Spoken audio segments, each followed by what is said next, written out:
Hey students, welcome to Magnet Brains. मैं हूं Shivani Sharma. I hope आप लोग बहुत अच्छे होंगे एंड बहुत ही मजे के साथ अपनी पढ़ाई कर रहे हैं। सो स्टूडेंट्स, आप जानते ही हैं मैग्नेट ब्रेन्स पे क्लास केजी टू क्लास 12 आपका CBSE board, Hindi medium, English medium and variety of other courses बिल्कुल फ्री अवेलेबल हैं।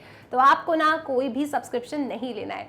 सो क्लास 12 मैथ स्टूडेंट्स, इस वीडियो में हम डिस्कस करेंगे relations and functions, that is chapter number 1 from the book NCERT और उसका exercise 1.1 और ये आपका last part that is part 3 रहने वाला है। इसके साथ एक्सरसाइज 1.1 आपकी समाप्त हो जाएगी। ओके, तो स्टार्ट करते हैं आज के इस वीडियो का पहला question, that is question number 10। यहाँ पे देखो आपकी थिंकिंग प्रोसेस है, आपको बहुत अच्छे से सोचना है। एग्जाम्पल पूछ रहे हैं आप लोगों से। बेसिकली इस क्वेश्चन में ये लोग किसका एग्जाम्पल पूछ रहे हैं, रीड करो। Give an example of a relation. आपको एक ऐसे रिलेशन का एग्जाम्पल देना है which is symmetric but neither reflexive nor transitive. ठीक है, अब आपको पूरी कहानी अगर बहुत अच्छे से याद है, इसीलिए इस चैप्टर को ना थोड़ा स्लोली अपन पढ़ रहे हैं, राइट। अगर सारी चीजें आप बिल्डअप करते जा रहे हो, लास्ट में आपको एकदम बहुत अच्छे से कॉन्फिडेंस इसमें आ ही जाएगा फॉर श्योर, राइट। आपको एक रिलेशन बनाना है जो सिमेट्रिक है लेकिन रिफ्लेक्सिव और ट्रांजिटिव नहीं है। तो हमने कहा ठीक है, अब रिलेशन हमें बनाना है। हमें पता है रिलेशन किसके ऊपर बनता है, एक किसी सेट के ऊपर, राइट। तो हमने एक सेट बनाया, सेट का नाम है ए और इसमें हमने कुछ एलिमेंट्स रखे 1, 2 and 3। These are the elements in the given set A. कैसे एलिमेंट्स है मेरे, 1, 2, 3। अब मुझे इसके ऊपर रिलेशन बनाना है। रिलेशन बनाना है, कैसे बनेगा रिलेशन? रिलेशन बनेगा from this set to this set, relation on A. Okay, अब कैसे एलिमेंट्स मैं इस रिलेशन में रखूं, ऐसे कैसे एलिमेंट्स मैं इस रिलेशन में रखूं, ऐसे कौन से ऑर्डर्ड पेयर्स को मैं इस रिलेशन में रखूं जो सिमेट्रिक हो लेकिन रिफ्लेक्सिव एंड ट्रांजिटिव ना हो। ठीक है, तो आपको ऐसे ऑर्डर्ड पेयर्स को सोचना है जो कैसे होने चाहिए, रिफ्लेक्सिव नहीं होने चाहिए, ट्रांजिटिव नहीं होने चाहिए लेकिन सिमेट्रिक होना चाहिए। तो एक काम करो ना, सेट आपके पास है 1, 2, 3। तो देखो सिमेट्रिक होना चाहिए, सिमेट्रिक होना चाहिए। तो मैंने एक ऑर्डर्ड पेयर 1, 2 को रख दिया और दूसरे ऑर्डर्ड पेयर 2, 1 को रख दिया। ठीक है, एक ऑर्डर्ड पेयर मैंने 1, 2 रखा, दूसरा ऑर्डर्ड पेयर मैंने 2, 1 रख दिया। सिमेट्रिक है क्या ये? कोई भी रिलेशन सिमेट्रिक कब होता है? कोई भी रिलेशन सिमेट्रिक तब होता है जब कोई एक ऑर्डर्ड पेयर, ठीक है, मतलब कोई भी ऑर्डर्ड पेयर जो आपके इस रिलेशन आर में बैठा है, उस ऑर्डर्ड पेयर का रिवर्स भी आपको कहां मिल जाए, इस रिलेशन में मिल जाए, तो आपका रिलेशन कैसा होता है, सिमेट्रिक होता है। अब मेरी बात को ना ध्यान से सुनना।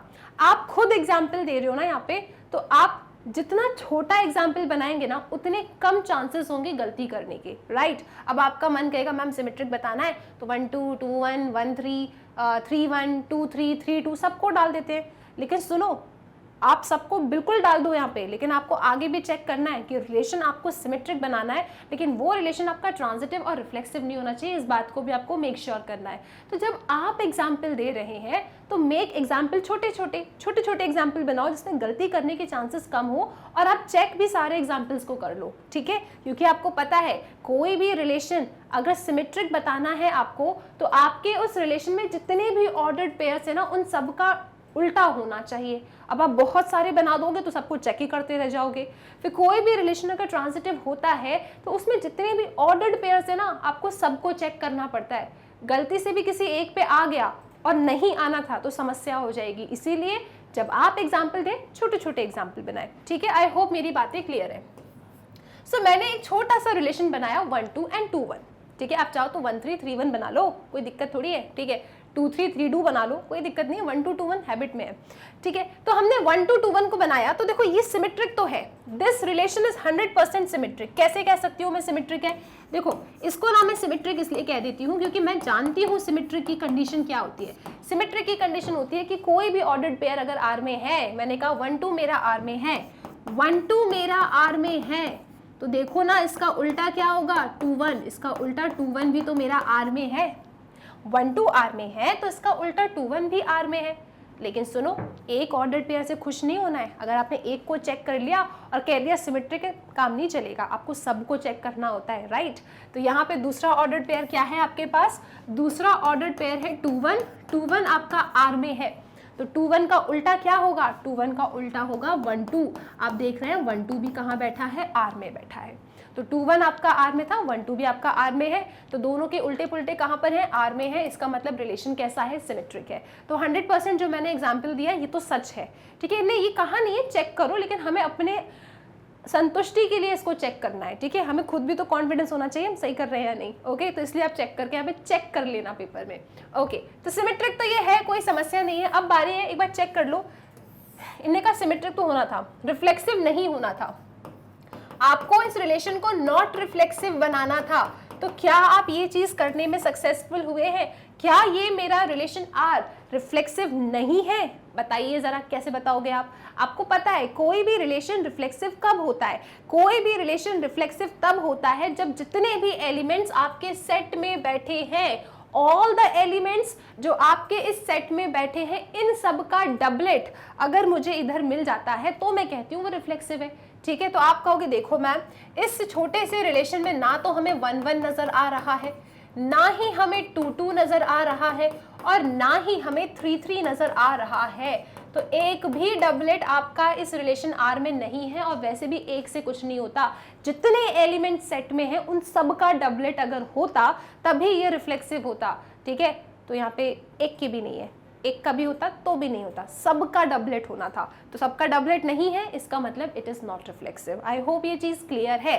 अब बात करते हैं नॉट ट्रांजिटिव। इस रिलेशन को जरा आप अपने आत्मसंतुष्टि के लिए चेक कर लीजिए, क्या ये नॉट ट्रांजिटिव है? कोशिश तो हमने पूरी की है नॉट ट्रांजिटिव बनाने की। तो नॉट ट्रांजिटिव है कैसे पता चलेगा? देखो, नॉट ट्रांजिटिव, ट्रांजिटिव कहता क्या है? कोई भी रिलेशन आपका ट्रांजिटिव कब होता है? जब, देखो कब होता है, एक बार हम इसे रिकॉल कर रहे हैं। कोई भी रिलेशन आपका ट्रांजिटिव तब होता है जब आपका ए बी आर में है एंड आपका बी सी भी आर में बैठा है। तो दोनों के बी भी उड़ा दो, क्योंकि इसका दूसरा इसका पहला सेम है, तो आपका ए सी भी आर में होना चाहिए, तभी आपका रिलेशन ट्रांजिटिव कहलाता है। अगर ए बी आर में है और बी सी भी आर में है तो आपका ए सी आर में होना चाहिए। लेकिन कभी अगर ऐसा हो जाए ना कि बी सी आर में है ही नहीं, सिर्फ ए बी है, तो भी ट्रांजिटिव होता है। ये सब चीजें मैंने कंसेप्ट में रिकॉल कराया है, ओके। तो फिलहाल यहाँ पे तो अपन मेन कंडीशन को देखते हैं। हमें साफ साफ दिख रहा है यहाँ पे कि देखो यार 1, 2 तो हमारे इस रिलेशन आर में है, ठीक है जी, एंड 2, 1 भी हमारे इस रिलेशन आर में है। आप देख सकते हो इसका दूसरा इसका पहला सेम है, मतलब अगर इसे ट्रांजिटिव होना होता तो 1 1 आपके आर में होना चाहिए था। लेकिन चाहने से क्या होता है तो नहीं, है ना, है तो नहीं। तो 1, 1 आपके आर में नहीं है, इसका मतलब इट इज नॉट ट्रांजिटिव, ठीक है, इट इज नॉट ट्रांजिटिव। लेकिन आपको अचानक से मैम की बातें याद आएंगी। मैम ने क्या कहा था कि देखो एक ऑर्डर्ड पेयर को देख के खुश नहीं होना है कि आपने सिर्फ 1 2 को देखा और खुश हो गए कि मैम ट्रांजिटिव नहीं है, आपको दूसरे ऑर्डर्ड पेयर को भी देखना है।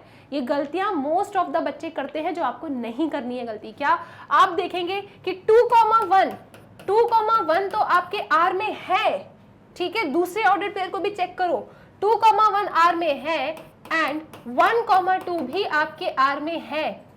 तो ये क्या इंप्लाई करता है? दोनों के 1 1 बोलो उड़ गए। तो क्या है, इसका दूसरा इसका पहला सेम है, तो क्या 2 2 आर में है? क्या नहीं है।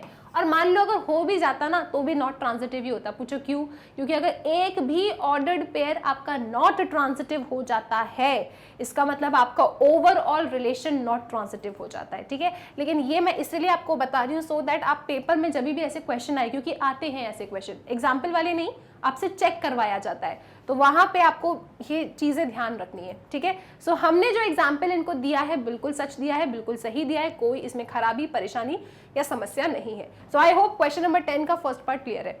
तो देखो बार बार रिकॉल करेंगे, आपका चीजें जो है आपको रिवाइज होती जाएंगी, इसीलिए मैं बार बार रिकॉल कर रही हूँ।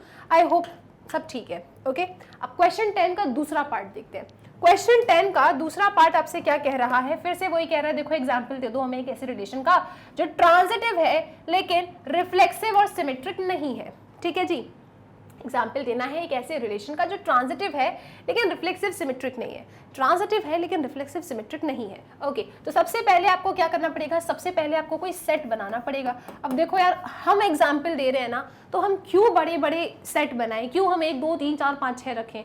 आप बना लो एग्जाम्पल, छोटा बनाओ, ठीक है, छोटा एग्जाम्पल बना लो, छोटा एक सेट बना लो, 1 2 ले लो, ठीक है, चलो 3 ले लेते हैं, 1 2 अच्छा नहीं लग रहा तो 1 2 3 ले लो। एक रिलेशन डिफाइन कर दो आप अपने इस सेट पे। अब इसमें कुछ ऑर्डर्ड पेयर्स को जमा लो, है ना, कुछ ऑर्डर्ड पेयर्स को जमा लो और ऐसे ऑर्डर्ड पेयर्स को आप जमाएंगे जो कैसे हो, ट्रांजिटिव हो, लेकिन रिफ्लेक्सिव सिमेट्रिक नहीं होना चाहिए। ठीक है, इस रिलेशन को आपके रिफ्लेक्सिव एंड सिमेट्रिक नहीं होना है। तो आपके बैक ऑफ द माइंड में ये चलना चाहिए कि रिलेशन रिफ्लेक्सिव कब हो जाता है।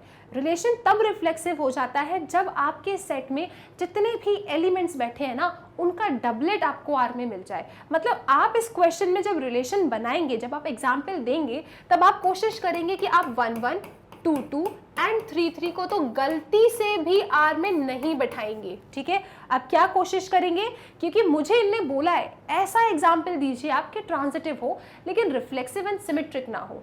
ठीक है जी, अच्छा जी, तो रिफ्लेक्सिव नहीं होना चाहिए, तो गलती से भी 1 1 2 2 3 3 मेरे आर में नहीं होने चाहिए। अब सिमेट्रिक भी नहीं होना है इस एग्जाम्पल को, तो सिमेट्रिक नहीं होना मतलब 1 2 2 1, है ना, 1 3 3 1 या 2 3 3 2, इस टाइप के भी आपके ऑर्डर्ड पेयर्स नहीं होने चाहिए। बड़ी समस्या की बात है। उसके बाद आप सोचिए कि रिलेशन ट्रांजिटिव है। अब अचानक से अगर आपको ट्रांजिटिव का दूसरा केस याद आ गया ना, तब आपको ये एग्जाम्पल बनाने में टेंशन नहीं आएगी। अच्छा, मुझे आप लोग ये बताइए, इस रिलेशन में मैंने सिर्फ एक ऑर्डर्ड पेयर रखा 1 3, क्या ये ट्रांजिटिव है? क्या ये 1 3 ट्रांजिटिव है? या फिर मैं कहूँ चलो और थोड़ा इसमें वैरायटी लाते हैं, मैंने इसमें एक ऑर्डर्ड पेयर रखा 2 3, चलो ये बता दो क्या ये ट्रांजिटिव है? बिल्कुल ये ट्रांजिटिव है। पूछो क्यों? क्योंकि हमने ट्रांजिटिव के 2 केसेस आपको पढ़ाए हैं। यहाँ पे आपको इतनी सारी चीज़ें सोचनी पड़ती, ऐसा एग्जाम्पल दो जो ट्रांजिटिव है लेकिन रिफ्लेक्सिव एंड सिमेट्रिक नहीं है। मतलब ये सारी चीज़ें तो गलती से भी वहाँ नहीं आ जानी चाहिए, राइट? ओके, तो हमने कहा इतनी ज़्यादा समस्या की बात है तो एक काम करते हैं, बहुत ही ज़्यादा छोटा एग्जाम्पल देते हैं। तो हमने एक छोटा सा एग्जाम्पल क्या दिया, हमने सिर्फ एक ही ऑर्डर्ड पेयर रख दिया। आपकी मर्जी, आप कोई सा भी एक ऑर्डर्ड पेयर रख दो। अगर आपको 2 3 पसंद नहीं है तो 1 2 रख दो, 2 1 रख दो, किसी भी एक ऑर्डर्ड पेयर को रखो। लेकिन तो हमने एक ऑर्डर्ड पेयर रखा 2 3, और मैं कह रही हूँ, मैं क्लेम कर रही हूँ कि ये ट्रांजिटिव है। तो आप पूछोगे मैम ऐसा कैसे? तो मैं आपको कहूँगी, देखो ट्रांजिटिव की हमने 2 कंडीशन पढ़ी थी। पहली कंडीशन हमने जो नॉर्मल है, जो आपको हर जगह यूज़ करनी होती है, वो क्या कि देखो यार, अगर आपका ए बी आर में है एंड आपका बी सी ऑर्डर्ड पेयर भी आर में है, तो आपका ए सी आर में होना चाहिए, राइट? और दूसरी कंडीशन क्या थी? दूसरी कंडीशन ये थी कि सिर्फ अगर ए बी नाम का ही मेरे पास ऑर्डर्ड पेयर आर में है, ठीक है, लेकिन मेरे पास बी कॉमा समथिंग नाम का ऑर्डर्ड पेयर है ही नहीं, तो ऑटोमेटिकली ऐसा रिलेशन ट्रांजिटिव हो जाता है। ठीक है, अगर बी कॉमा समथिंग नाम का ऑर्डर्ड पेयर मेरे पास इस रिलेशन में नहीं है तो मुझे कोई टेंशन लेना नहीं है, मुझे कह देना है भाई ये तो ट्रांजिटिव है। ओके, सो क्वेश्चन 2 भी आपका फिनिश हो जाता है। हमने सेकंड एग्जाम्पल भी इसमें दे दिया। क्या कोई दिक्कत, समस्या, परेशानी, दुख, तकलीफ? नहीं मैम, सब ठीक है। Okay, done. चलो अब इसका तीसरा क्वेश्चन देखते हैं। तीसरा क्वेश्चन क्या है? Give an example of a relation which is reflexive and symmetric but not transitive. अच्छा जी, फिर से आपको एग्जाम्पल देना है एक ऐसे रिलेशन का जो रिफ्लेक्सिव हो, सिमेट्रिक हो, लेकिन ट्रांजिटिव ना हो। बड़े सोच समझ के एग्जाम्पल देना, ठीक है? तो अच्छी एक्सरसाइज है, पता है ये एक्सरसाइज, ये जो क्वेश्चन है ना, बहुत ही सही है। इससे क्या होगा, आपका ना धीरे धीरे फाउंडेशन और स्ट्रांग होता जाएगा, आपको समझ में आता जाएगा क्या क्या करना है इसमें, है ना? आप अपने आप से बातें कर रहे हो, आप एग्जाम्पल सोच रहे हो। आ जाओ, लगाते हैं इस क्वेश्चन को। तो सबसे पहले देखो यार, एग्जाम्पल दे रहे हैं तो छोटा सा ये एक सेट बना लो, 1 2 3 ही ले लो, ठीक है? सबके दिमाग में 1 2 3 ही सबसे पहले आता है। इसके बाद एक रिलेशन बना लो आप सेट ए पे, रिलेशन बना लीजिए सेट ए से ए की तरफ। ओके, रिलेशन क्या होता है? सबसेट होता है कार्टेशियन प्रोडक्ट का, तो ए क्रॉस ए का कार्टेशियन प्रोडक्ट है, ठीक है जी। अब मुझे बोलना है एक ऐसा रिलेशन बनाना है जो रिफ्लेक्सिव हो, सिमेट्रिक भी हो और ट्रांजिटिव ना हो। अब इस रिलेशन को रिफ्लेक्सिव बनाना है। आप और मैं बहुत अच्छे से जानते हैं कोई भी रिलेशन रिफ्लेक्सिव कब होता है। कोई भी रिलेशन रिफ्लेक्सिव तब होता है जब आपके सेट में जितने भी एलिमेंट्स बैठे हैं उन सब का डबलेट आपको मिल जाए। मतलब अगर मैं चाहती हूं कि ये रिलेशन मेरा रिफ्लेक्सिव हो तो मुझे यहाँ पे 1 1 2 2 एंड 3 3 तो रखना ही पड़ेगा, ठीक है? इसका तो कोई ऑप्शन ही नहीं है, क्योंकि इन्हें बोला है रिफ्लेक्सिव बनाओ। तो रिफ्लेक्सिव कैसे बनाएंगे, रिफ्लेक्सिव ऐसे बनाएंगे कि जितने भी एलिमेंट है उन सबका डबलेट भर दो, ठीक है। तो 1 1 2 2 3 3 रख दिया। फिर इनने बोला है कि सिमेट्रिक भी बनाइए आप। अब सिमेट्रिक बनाना है, इसका मतलब ये है कि अगर मैंने 1 2 नाम का एलिमेंट रखा तो मुझे 2 1 को भी रखना पड़ेगा। सही बात है ना, अगर 1 2 को रख रही हूं तो उसका उल्टा क्या होगा, 2 1, ठीक है। अगर 1 2 को रखा तो 2 1। पर इनने कहा है कि रिफ्लेक्सिव बनाओ, सिमेट्रिक बनाओ, लेकिन ट्रांजिटिव मत बनाओ। तो अगर मैंने इस रिलेशन को यही क्लोज कर दिया ना तो ये ट्रांजिटिव हो जाएगा। पूछो कैसे, देखो 2 2 गया, 1 1 है, 2 1 1 2, 1 1 गया, 2 2 भी है। अगर मैं इसको यही क्लोज कर देती हूँ तो समस्या की बात है, क्योंकि ये रिफ्लेक्सिव भी है, सिमेट्रिक भी है और ट्रांजिटिव भी है। लेकिन इन्होंने कहा कि ट्रांजिटिव नहीं होना चाहिए। और सोचते हैं कुछ, क्या करें। एक काम करो, 1,3 ले लो। 1,3 लिया तो 3,1 भी लोगे, ठीक है। 1,3 लिया है तो 3,1 भी लोगे। सिमेट्रिक है, रिफ्लेक्सिव है, ट्रांजिटिव नहीं है। पूछो कैसे, देखो जरा, आपको दिख रहा है कि 2,1 आपके इस रिलेशन में बैठा है, बोलो बैठा है। 1,3 आपके इस रिलेशन में बैठा है, बोलो बैठा है। इसका दूसरा इसका पहला सेम है, तो क्या आपके पास 2,3 इस रिलेशन आर में है? नहीं है ना, तो इसका क्या मतलब हो गया, 2,3 आपके आर में नहीं है, मतलब ये रिलेशन मेरा ट्रांजिटिव तो नहीं है। लेकिन चेक कर लो आप लोग, ये सिमेट्रिक भी है क्योंकि जो भी एलिमेंट है उसके उल्टे पुल्टे बैठे हैं, राइट। और ये रिफ्लेक्सिव भी है। रिफ्लेक्सिव का मतलब क्या होता है, जितने भी एलिमेंट है उनका डबलेट है। लेकिन ये रिलेशन मेरा ट्रांजिटिव नहीं है। क्यों? क्योंकि आप देख सकते हो, क्या देख सकते हो आप, कि हमने 2 1 को पकड़ा, 1 3 को पकड़ा, तो 1 1 उड़ा दिया जाए तो 2 3 कहाँ है, दिख रहा है क्या 2 3? नहीं दिख रहा, ठीक है। और किसी को देखें क्या, वैसे एक ही ठीक है ना। अगर एक ही आपको एग्जाम्पल ऐसा मिल जाता है जो नॉट ट्रांजिटिव का हो तो ओवरऑल रिलेशन कैसा हो जाता है, नॉट ट्रांजिटिव।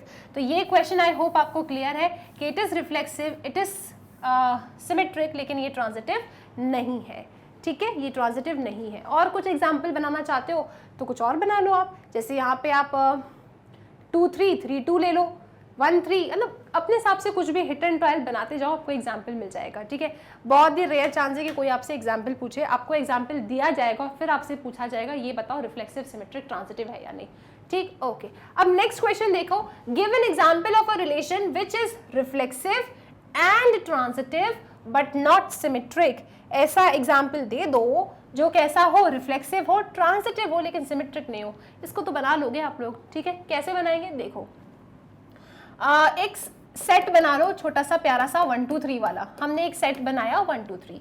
इस सेट पे हमने बनाया रिलेशन A to A। फिर हमने इस रिलेशन में रखे कुछ ऑर्डर्ड पेयर्स। अब आपको ऐसे ऑर्डर्ड पेयर्स रखना है जो कैसे हो, रिफ्लेक्सिव हो। कोई भी रिलेशन रिफ्लेक्सिव कब होता है, कोई भी रिलेशन रिफ्लेक्सिव तब होता है जब आपके गिवन सेट में जितने भी एलिमेंट्स हैं उन सबका डबलेट आपके रिलेशन आर में बैठ जाए, आ जाए। मतलब रिफ्लेक्सिव तो हम सब बना लेते हैं ना, इजी है। तो मतलब आपको बेसिकली यहाँ पे क्या करना है, 1 1 2 2 और 3 3 को बिठा देना था, बिठा दिया, ठीक है जी। अब ट्रांजिटिव बनाइए, लेकिन सिमेट्रिक मत बनाइए। सिमेट्रिक नहीं बनाना, इसका मतलब पता है क्या है, इसका मतलब ये है कि अगर आप 1 3 को रखोगे ना तो आप 3 1 को नहीं रख सकते हो, ठीक है। क्योंकि अगर इस रिलेशन में मैंने 1 3 नाम का ऑर्डर्ड पेयर रख दिया तो 3 1 मैं नहीं रख सकती। 3 1 अगर रखा मैंने तो सिमेट्रिक हो जाएगा, लेकिन सिमेट्रिक बनाना नहीं है। अच्छा, इसी तरीके से और दिमाग चलाओ, अगर 2 3 मैंने रखा तो मैं 3 2 नाम का ऑर्डर्ड पेयर नहीं रख सकती हूँ, ठीक है। अगर मैं 1 2 को रखती हूँ तो मैं 2 1 नाम का ऑर्डर्ड पेयर नहीं रख सकती। मतलब जो भी मुझे एग्जाम्पल यहाँ पे सोच समझ के एक ऐसा एलिमेंट रखना है जिसका उल्टा मैं ना रखूँ।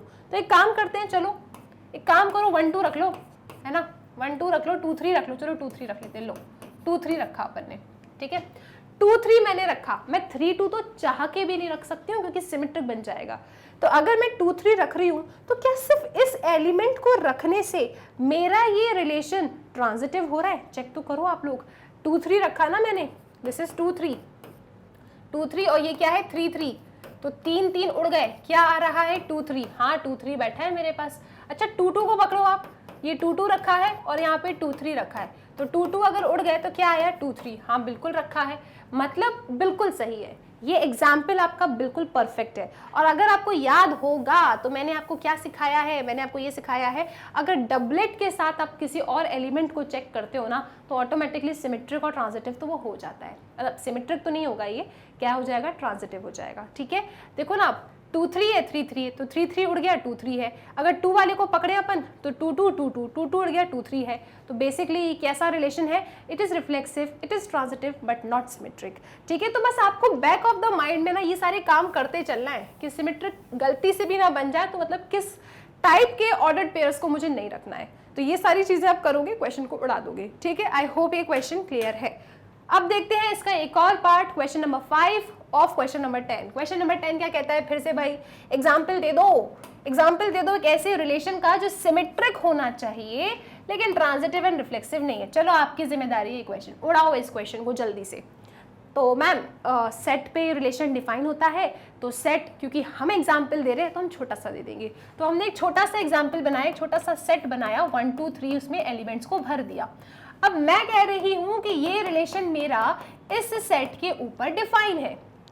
ठीक है जी, अब देखो ऐसे ऑर्डर्ड पेयर्स आपको रखने हैं, ऐसे ऑर्डर्ड पेयर्स को आपको इस रिलेशन में रखना है जो इस रिलेशन को सिमेट्रिक बनाए, ट्रांजिटिव भी बनाए। अच्छा, ट्रांजिटिव भी बनाना है लेकिन रिफ्लेक्सिव नहीं बनाना, तो ये तो बन जाएगा। रिफ्लेक्सिव नहीं बनाना मतलब आपको कुल मिला के ये याद रखना है कि इस रिलेशन में एक साथ 1 1 2 2 और 3 3 नहीं आने चाहिए। ठीक है, ये तीनों नहीं आने चाहिए, कोई एक भी आ जाएगा तो भी रिफ्लेक्सिव नहीं होगा, ये बातें आप जानते हो। ठीक है, अगर मैं इसमें कोई एक भी ऑर्डर्ड पेयर को रख देती हूँ ना 1 1 टाइप का, तो इसका मतलब ये नहीं है रिफ्लेक्सिव हो गया, क्योंकि अगर इस रिलेशन को रिफ्लेक्सिव होना होता तो for all elements that belongs to the given set में जितने भी एलिमेंट्स हैं उन सब का डबलेट होना था। ठीक है, तो एक तो मैं रख सकती हूँ, है ना, अगर मुझे यहाँ पे एग्जाम्पल में कुछ जरूरत पड़ी तो मैं एक रख सकती हूँ। ठीक है, ये आप अपने आप से बातें कर रहे हो ऐसी। अब हमें रिलेशन को सिमेट्रिक बनाना है तो हमने कहा ठीक है 1 2 को पकड़ लो, 1 2 सिमेट्रिक बनाना है तो 2 1। ठीक है जी, रिफ्लेक्सिव बना क्या, नहीं अभी नहीं बना, 1 2 है 2 1 है। अच्छा, ट्रांजिटिव भी बनाना है आपको, ट्रांजिटिव भी बनाना है ना, तो मैं ऐसा रख रही हूँ, मैं ऐसा रख रही हूँ इस क्वेश्चन में और कह रही हूँ मेरा क्वेश्चन उड़ गया। चेक करो आप, अब चेक करो, देखो ना ये दोनों सेम है तो 1 1 होना चाहिए। क्वेश्चन क्या कह रहा है, क्वेश्चन ये कह रहा है ऐसा एग्जाम्पल दे दो कि सिमेट्रिक हो। सिमेट्रिक कब होता है, जो भी ऑर्डर्ड पेयर्स आपके रिलेशन में बैठे हैं उनका उल्टा होना चाहिए आपके रिलेशन में। हमने कहा 1 2 है तो 1 2 का उल्टा क्या है, 2 1 है, 2 1 है, 2 1 का उल्टा क्या है, 1 2 है आर में, 1 1 1 1 का उल्टा 1 1, 2 2 2 2 का उल्टा 2 2। ठीक है, तो सिमेट्रिक तो ये है। अब ट्रांजिटिव चेक कर लेते हैं। ट्रांजिटिव क्या कहता है आपसे कि 1 2 2 1। देखो ट्रांजिटिव ये कह रहा है कि हमने पकड़ा 1 2 को, हमने पकड़ा 2 1 को, दोनों आर में थे, दोनों का सेकंड वाले और फर्स्ट वाले सेम है, तो ट्रांजिटिव होना था तो 1 1 को भी होना था, हमने कहा होना था तो रख दिया उसको।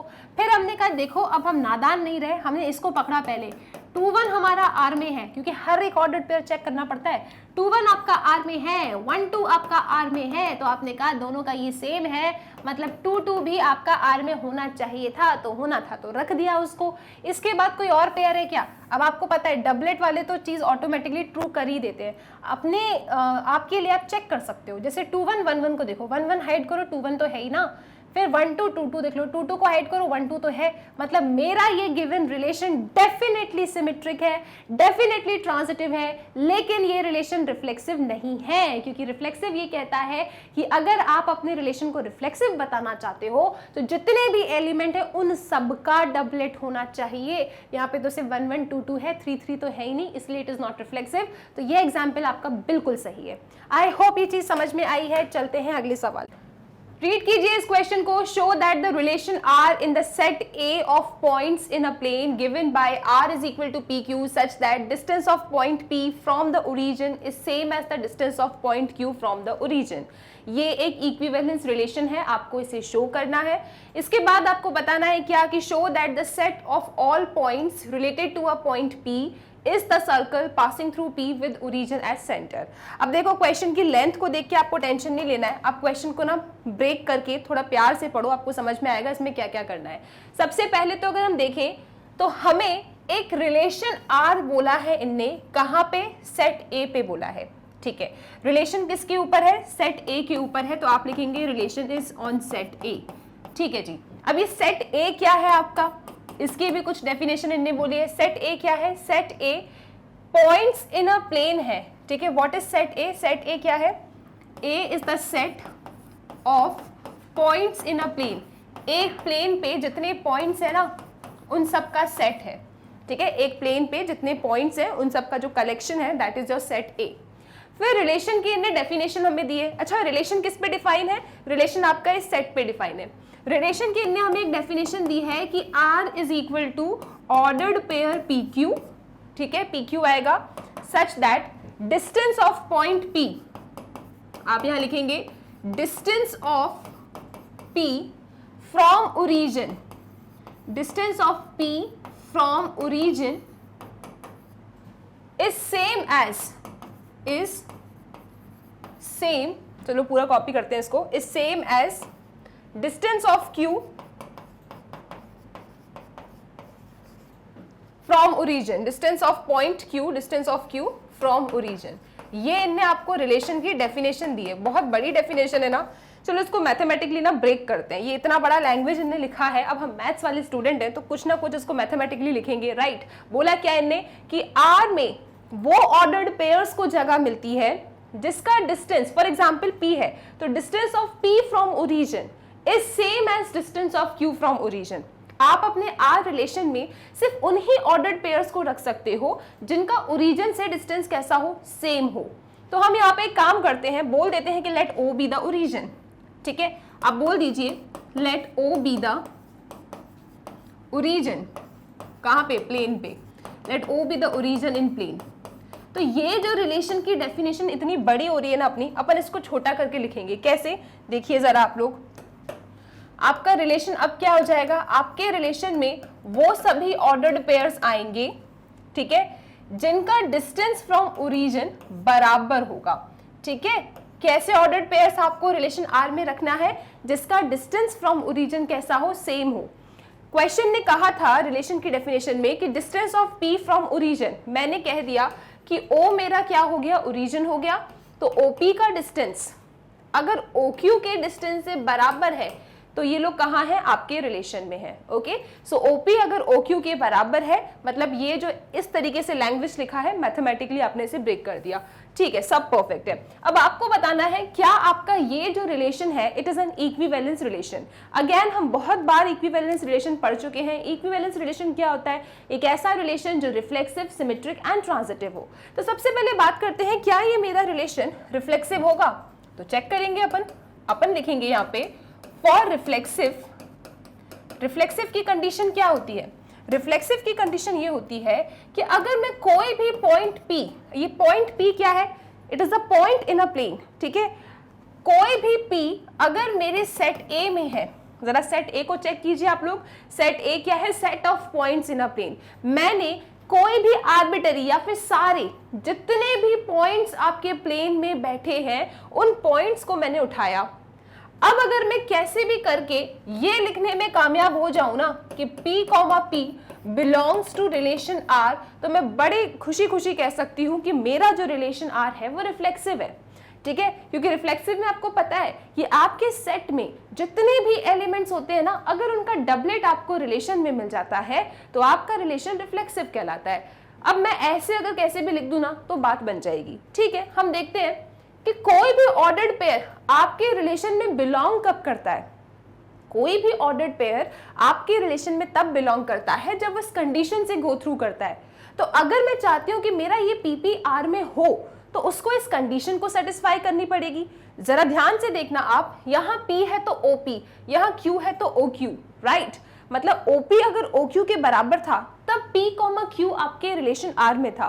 तो मुझे एक बात बताओ, किसी पॉइंट का डिस्टेंस ओरिजिन से और उसी पॉइंट का डिस्टेंस ओरिजिन से बराबर नहीं होता क्या? क्या OP OP के बराबर नहीं होता? होता है, right. Suppose this is point O, ये रहा आपका पॉइंट P, तो OP का डिस्टेंस OP के डिस्टेंस से तो बराबर होगा, सही बात है ना। तो हर पॉइंट का, उस पॉइंट का डिस्टेंस फ्रॉम द ओरिजिन हमेशा बराबर ही होने वाला है। मतलब OP इक्वल टू OP, बहुत ही कॉमन सेंस है। तो आप क्या कह देंगे कि P, P belongs to R। तो हमने सभी पॉइंट P को कहा था कि जो A में है अगर उनके मुझे ऑर्डर्ड पेयर रिलेशन में मिल रहे हैं, इसका मतलब क्या है कि रिलेशन मेरा रिफ्लेक्सिव है। तो मैं यहाँ पे कह दूंगी देयरफॉर क्या, R is a reflexive relation, R is reflexive. I hope ये चीज क्लियर है, बहुत ही नॉर्मल सा था। अब बात करते हैं इसके सिमेट्रिक पे। क्या ये रिलेशन आपका सिमेट्रिक है? तो हम लिखेंगे फॉर सिमेट्रिक, हम चेक कर रहे हैं। अब हम तो दिमाग में जानते हैं कि कोई भी रिलेशन जब सिमेट्रिक होता है ना, तो उसमें हम करते क्या है बेसिकली, उसमें हम किसी एक ऑर्डर्ड पेयर को अपने इस रिलेशन में ना लेके चलते हैं। हम ए बी को आर में लेके चलते हैं और कैसे भी करके हमारा टारगेट होता है कि बी कॉमा ए हमारा आर में आ जाए। हमने एक arbitrary ordered pair A B जो आर में बैठा है उसे लेके चले हैं। अगर ए बी आपका आर में है तो उसका उल्टा क्या होगा, बी कॉमा ए। अगर कैसे भी करके मैं बी कॉमा ए को भी आर में ला देती हूं तो मैं कह दूंगी कि रिलेशन मेरा कैसा है, सिमेट्रिक है। तो यहां पे मैं कहूंगी कि इफ एक ऑर्डर्ड पेयर मैंने लिया, कौन सा, P comma Q, if P Q belongs to R, ये मैं लेके चल रही हूं। एक ऑर्डर्ड पेयर आप लेके चलते हैं, उसका बस आपको उल्टा देखना होता है, ठीक है। तो ये ऑर्डर्ड पेयर कैसा है आपका, आर्बिटरी है। तो if P Q belongs to R है, तो अगर P Q belongs to R है, टारगेट आपका क्या है अकॉर्डिंग टू सिमेट्रिक की कंडीशन, आपका टारगेट यहाँ पे है कि आप कैसे भी करके क्यूपी को आर में लेके आ जाए, है ना, ये आपका टारगेट है। आपने कहा देखो पी क्यू आपका आर में है, अब कोई भी ऑर्डर्ड पेयर अगर आपका आर में बैठा है तो ऐसे तो आके बैठ नहीं गया होगा, उसने कुछ कंडीशन को सेटिस्फाई किया होगा। यहाँ पे कंडीशन क्या है कि अगर पी क्यू आर में है, इसका मतलब ये रहा होगा कि पी का डिस्टेंस ओरिजिन से एंड क्यू का डिस्टेंस ओरिजिन से कैसा रहा होगा, समान रहा होगा। अब देख सकते हैं यहाँ पे पी लिखा है, यहाँ क्यू लिखा है, तब ऑर्डर्ड पेयर पी क्यू बना। मुझे ऑर्डर्ड पेयर क्यूपी को आर में लाना है, तो क्यूपी नाम का ऑर्डर्ड पेयर मेरे आर में कब बैठेगा, क्यूपी नाम का ऑर्डर्ड पेयर मेरे आर में तब बैठेगा जब मैं ओक्यू को ओपी के बराबर बता दूंगी, ठीक है। जो यहाँ पहले लिखा है वो यहाँ पहले आता है। मुझे क्यूपी को आर में लाना है तो कुल मिला के मैं ऐसा चाहती हूँ कि मैं OQ is equal to OP कर दूं, है ना, सही बात है, राइट। अच्छा ये बताओ OP OQ के बराबर है तो क्या OQ OP के बराबर नहीं होगा, बिल्कुल बराबर होगा। अगर OP OQ के बराबर है तो इसको तो मैं ऐसा भी लिख सकती हूँ, उसमें कौन सी गलत बात है। अगर OP और OQ का डिस्टेंस 5 है तो क्या OQ और OP का डिस्टेंस 5 नहीं होगा, डेफिनेटली, राइट। तो इसको स्वैप करके आप लिख सकते हो। तो इसको स्वैप करके लिखने से हमें क्या प्रॉफिट मिल गया, इस डेफिनेशन के अकॉर्डिंग एक नया ऑर्डर्ड पेयर हमारे रिलेशन R में आके बैठ गया। इसका मतलब हमारा रिलेशन R कैसा हो गया, सिमेट्रिक हो गया, R is symmetric. I hope ये चीजें भी क्लियर है, हमने सिमेट्रिक भी शो कर दिया। अब बात करते हैं ट्रांजिटिव रिलेशन की। तो क्या ये रिलेशन आपका ट्रांजिटिव है, देखो जरा, चेक करते हैं अपन। सो ट्रांजिटिव की कंडीशन क्या होती है, फॉर ट्रांजिटिव आप किसी दो ऑर्डर्ड पेयर को अपने रिलेशन R में लेके चलते हो, है ना। जैसे कि यहाँ पे अगर हम कहें कि if P, Q belongs to relation R है and Q, S belongs to relation R।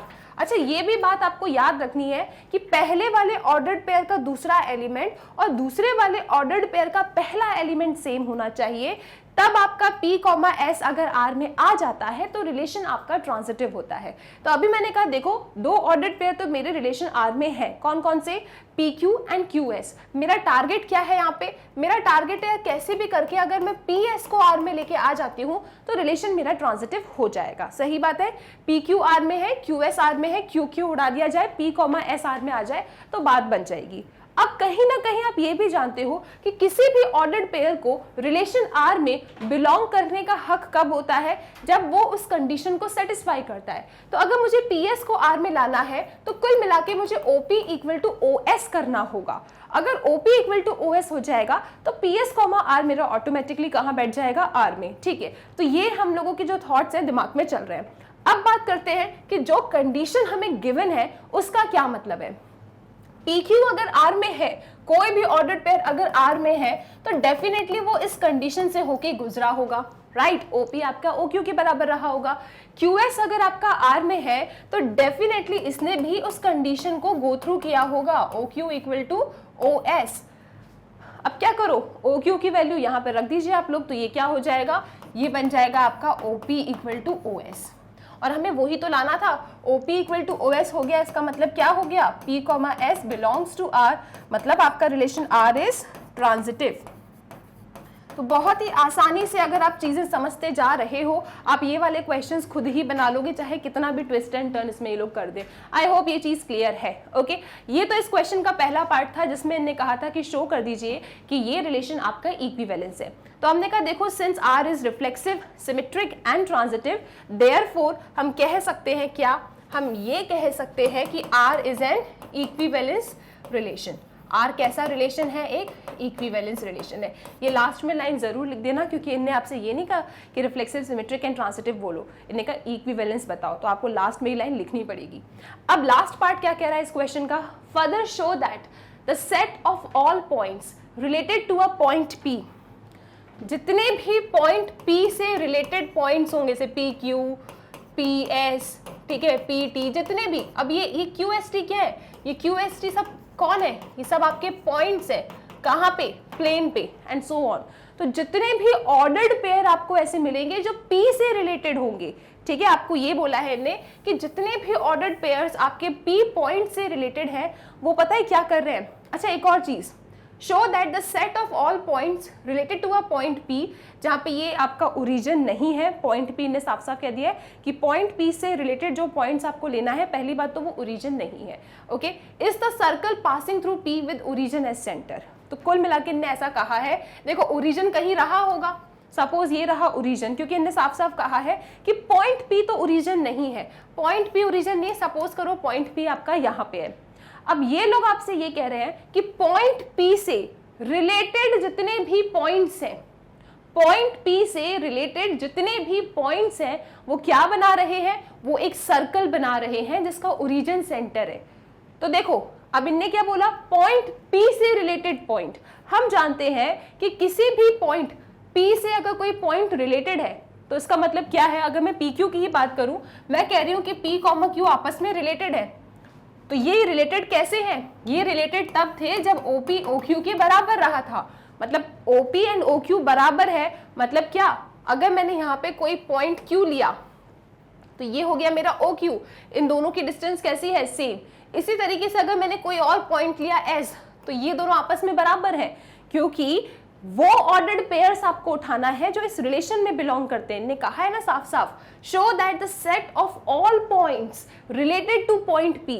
Related two point P का मतलब पता है क्या है, आपको ऐसे ऑर्डर्ड पेयर्स को उठाना है जो पॉइंट P से रिलेटेड हो, मतलब इस R रिलेशन में बैठे हो, जैसे PQ, PS। फिर हम जानते हैं कि कोई भी ऑर्डर्ड पेयर अगर इस रिलेशन में होता है तो वो ओरिजिन से इक्वल होते हैं, राइट, मतलब OP OS के बराबर रहा होगा। ऐसे अगर आपको कोई और पॉइंट मिला तो आपका OP OT ये बराबर रहे होंगे। कुल मिला के अगर देखा जाए तो ये सब किसका रोल प्ले कर रहे हैं, ये सब एक रेडियस का रोल प्ले कर रहे हैं। और ये जितने भी पॉइंट्स हैं ना आपस में, ये सब क्या बना रहे हैं, ये सारे पॉइंट्स आपस में, क्योंकि देखो ये तो मैंने कुछ चंद पॉइंट्स लिए हैं आपको समझाने के लिए, लेकिन ऐसे तो यहाँ बहुत सारे पॉइंट होंगे। तो जितने भी ये पॉइंट्स हैं, ये सब क्या बना रहे हैं, ये एक सर्कल बना रहे हैं, है ना, बना रहे हैं कि नहीं बना रहे हैं, ये एक सर्कल बना रहे हैं जो पास करता है पॉइंट P से, देखिए आप लोग, जिसका ओरिजिन क्या है, सेंटर है। आई होप ये चीज क्लियर है। तो वो सारे पॉइंट्स जो आपके पॉइंट P से रिलेटेड हैं, इस रिलेशन में वो क्या बना रहे हैं, वो एक सर्कल बना रहे हैं, ठीक है। अब चाहो तो यहाँ पे अपने स्टेटमेंट को सपोर्ट करने के लिए सर्कल की डेफिनेशन लिख सकते हो कि सर्कल क्या होता है। Circle is the set of points in a plane जो कैसे होते हैं, जो इक्वी डिस्टेंट होते हैं किसी फिक्स्ड पॉइंट से। तो यहाँ पे इस तरीके से आप डेफिनेशन देंगे और ये आपका वैलिड हो जाएगा, ठीक है। आपको समझ में आया ना हमने इसमें किया क्या, कैसे शो किया कि भाई ये सर्कल ही है, क्योंकि आपने देखा आप कितने भी पॉइंट को आर्बिटरी उठा रहे हो ना, वो इस पॉइंट P के साथ कैसे हैं, उनका डिस्टेंस ओरिजिन से सेम है। अब सबका डिस्टेंस ओरिजिन से सेम है तो सब क्या बन रहे हैं, सब कहीं ना कहीं सर्कल की रेडियस बन रहे हैं। और ये क्या हो जाता है, इट इज अ सर्कल जिसका जो पास करता है P से और ओरिजिन क्या है, सेंटर है। तो आप इसे इस तरीके से लिख सकते हैं। सो आई होप ये क्वेश्चन क्लियर है। ओके, लास्ट में आप चाहें तो अपने सपोर्ट के लिए सर्कल की डेफिनेशन लिख देना, ठीक है। तो ये पूरी कहानी आपकी परफेक्ट हो जाएगी। आई होप ये क्वेश्चन डन है। इसका स्क्रीनशॉट आप लेंगे और आप आगे चलेंगे अगले सवाल पे, राइट। चलो, तो इसका स्क्रीनशॉट आई होप आप ले चुके हैं। अगला सवाल देखो आप, show that the relation R defined in the set A of all triangles as R is equal to T1 T2 such that T1 is similar to T2। अब ये सारे क्वेश्चंस ना बहुत इजी हैं, बहुत ही ज्यादा इजी क्वेश्चन है। आपको क्या बोला है, एक सेट है, ओके, एक सेट है आपका सेट ए।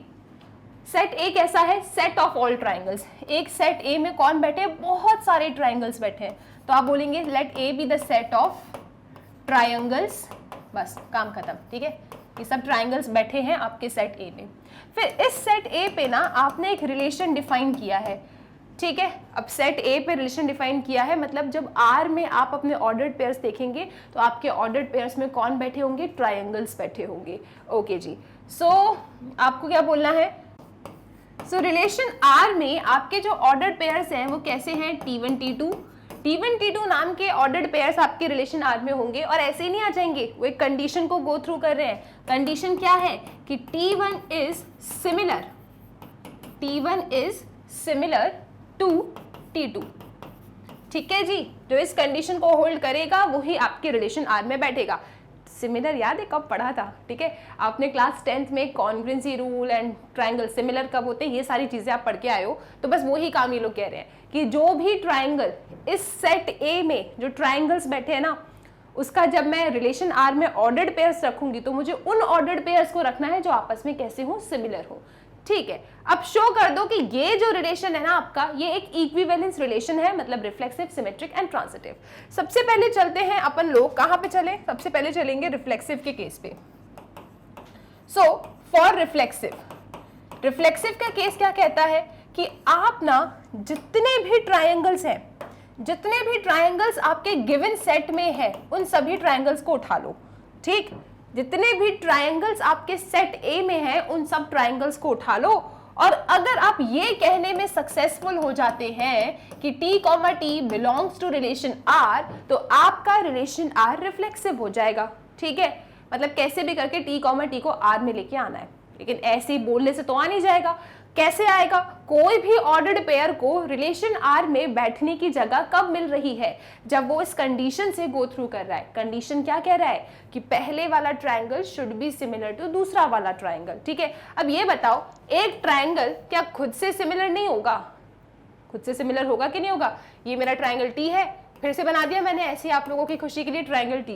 क्या ये दोनों सेम टू सेम एकदम खुद से सिमिलर होंगे? अरे बिल्कुल सिमिलर होंगे, हर ट्रायंगल खुद से तो सिमिलर होगा ही। तो आप कह देंगे डेफिनेटली जितने भी ट्रायंगल मेरे सेट ए में बैठे हैं ना, वो सब कैसे हैं, T is similar to T, खुद से कैसे हैं, सिमिलर है, ठीक है। T is similar to T, condition तो ऑटोमेटिकली होल्ड कर रही है। इसका मतलब इसका जो ऑर्डर्ड पेयर बनेगा ये 1 नहीं है, कॉमा है, ठीक है। इसका जो ऑर्डर्ड पेयर बनेगा वो कहाँ बैठेगा, रिलेशन R में। तो आपने जितने भी T आपके A में थे उनका डबलेट आपने रिलेशन में रख दिया। इसका मतलब क्या हो गया, R इज रिफ्लेक्सिव। इसका मतलब आपका R एक रिफ्लेक्सिव रिलेशन हो गया। आई होप ये चीज क्लियर है कि नहीं? ओके, अब चलते हैं फॉर सिमेट्रिक। ये तो आपका ट्रांजिटिव रिफ्लेक्सिव का केस हो गया। अब बात करते हैं फॉर सिमेट्रिक। सिमेट्रिक का केस क्या कहता है, अब तो हमें याद हो गया होगा, राइट। सिमेट्रिक का केस क्या कहता है कि कोई भी एक ऑर्डर्ड पेयर, आर्बिटरी, किसी भी एक आर्बिटरी ऑर्डर्ड पेयर को आप अपने रिलेशन R में लेके चलो। सपोज हमने T1 T2 को R में ले लिया, तो T1 T2 अगर आप R में लेके चल रहे हो तो आपका टारगेट है कैसे भी करके T2 T1 को आप R में लेके आ जाओ, राइट। T1 T2 R में है, कैसे भी करके इसका उल्टा T2 T1 को R में लेके आ जाओ। तो अगर T2 T1 R में आ गया, इसका मतलब आपका रिलेशन कैसा हो जाएगा, सिमेट्रिक हो जाएगा। लेकिन ये T2 T1 को R में बैठने की जगह कब मिलेगी, कोई भी ऑर्डर्ड पेयर आपके रिलेशन R में कब आता है, तब आता है जब उस कंडीशन से गो थ्रू करे। और एक चीज हमेशा नोटिस किया करो आप, अभी तो बहुत इजी क्वेश्चंस है, अभी आपको मैं और भी डिफिकल्ट या डिफरेंट टाइप के क्वेश्चंस कराऊंगी ना, वहां पे ये चीजें जिसने अच्छे से ऑब्जर्व करी होगी उसको परेशानी नहीं आएगी, ठीक। देखो आप यहाँ जो पहले लिखा है वो पहले लिखते हैं, ओके। मुझे T2 T1 को R में लेके आना है, मतलब T2 is similar to T1 अगर मैं कह देती हूं तो T2 T1 आपका R में आ जाएगा, सही बात है। अगर T2 T1 R में चाहिए तो कैसे आएगा, जब T2 आपका सिमिलर होगा किससे, T1 से। तो ठीक है जी, सोचेंगे इसके ऊपर। अभी देखो हमारे पास क्या चीज है, इफ का मतलब है गिवन। हमारे पास गिवन है कि T1 T2 belongs to R है। अब ये गिवन है, मतलब ये तो R के अंदर है, ये ऑर्डर्ड पेयर तो आपके रिलेशन R में बैठा है। फिर हम अपने आप से सवाल पूछेंगे, कोई रिलेशन, कोई ऑर्डर्ड पेयर अगर R में बैठा है, मतलब इसने इस कंडीशन को गो थ्रू किया होगा। तो हम कह देंगे यहाँ पे दिस इंप्लाइज कि T1 is similar to T2, है ना। ये कहने में कोई परेशानी है क्या, T1 is similar to T2। अब एक देखो आप जरा, एक ट्राइंगल T1 है, ये दूसरा ट्राइंगल T2 है। अगर ये इससे सिमिलर है, ठीक, तो क्या ये इससे सिमिलर नहीं होगा? डेफिनेटली, एक ही तो बात है, ये अगर इससे सिमिलर है तो ये इससे सिमिलर होगा। तो मैं अगर इसको थोड़ा ट्विस्ट करके लिख दूं तो कुछ परेशानी का कारण तो बन नहीं सकता। यहां पे लिखा है T1 is similar to T2। मैंने कहा देखो T1 सिमिलर टू T2 बोलूं या T2 सिमिलर टू T1 बोलूं, इसमें दुख क्या है, कोई परेशानी है क्या? नहीं, T2 is similar to T1, बिल्कुल है। T1 T2 से सिमिलर है तो T2 भी तो T1 से सिमिलर होगा। अच्छा, जो पहले लिखा है वो ऑर्डर्ड पेयर का पहला एलिमेंट बन जाता है। अब सिमिलर है मतलब इसने ऑटोमेटिकली इस कंडीशन को एग्जिस्ट करा दिया, होल्ड करा दिया। इस कंडीशन को जो जो ऑर्डर्ड पेयर्स होल्ड करते हैं उनका ऑर्डर्ड पेयर रिलेशन R में बैठता है। ऑटोमेटिकली T2 आपका सिमिलर हो गया था T1 से, मतलब T2 T1 कहाँ बैठेगा, रिलेशन R में बैठेगा। और आप सिमेट्रिक में क्या चाहते हो, अगर आपने किसी आर्बिटरी ऑर्डर्ड पेयर को रिलेशन में रखा है तो उसका जो उल्टा होता है ना वो भी आपके रिलेशन R में होना चाहिए। तो हमने यहाँ पे देखा बिल्कुल सब कुछ इसका उल्टा रिलेशन R में है, मतलब R कैसा रिलेशन है, R आपका एक सिमेट्रिक रिलेशन है। ठीक है, आई होप ये चीज क्लियर है।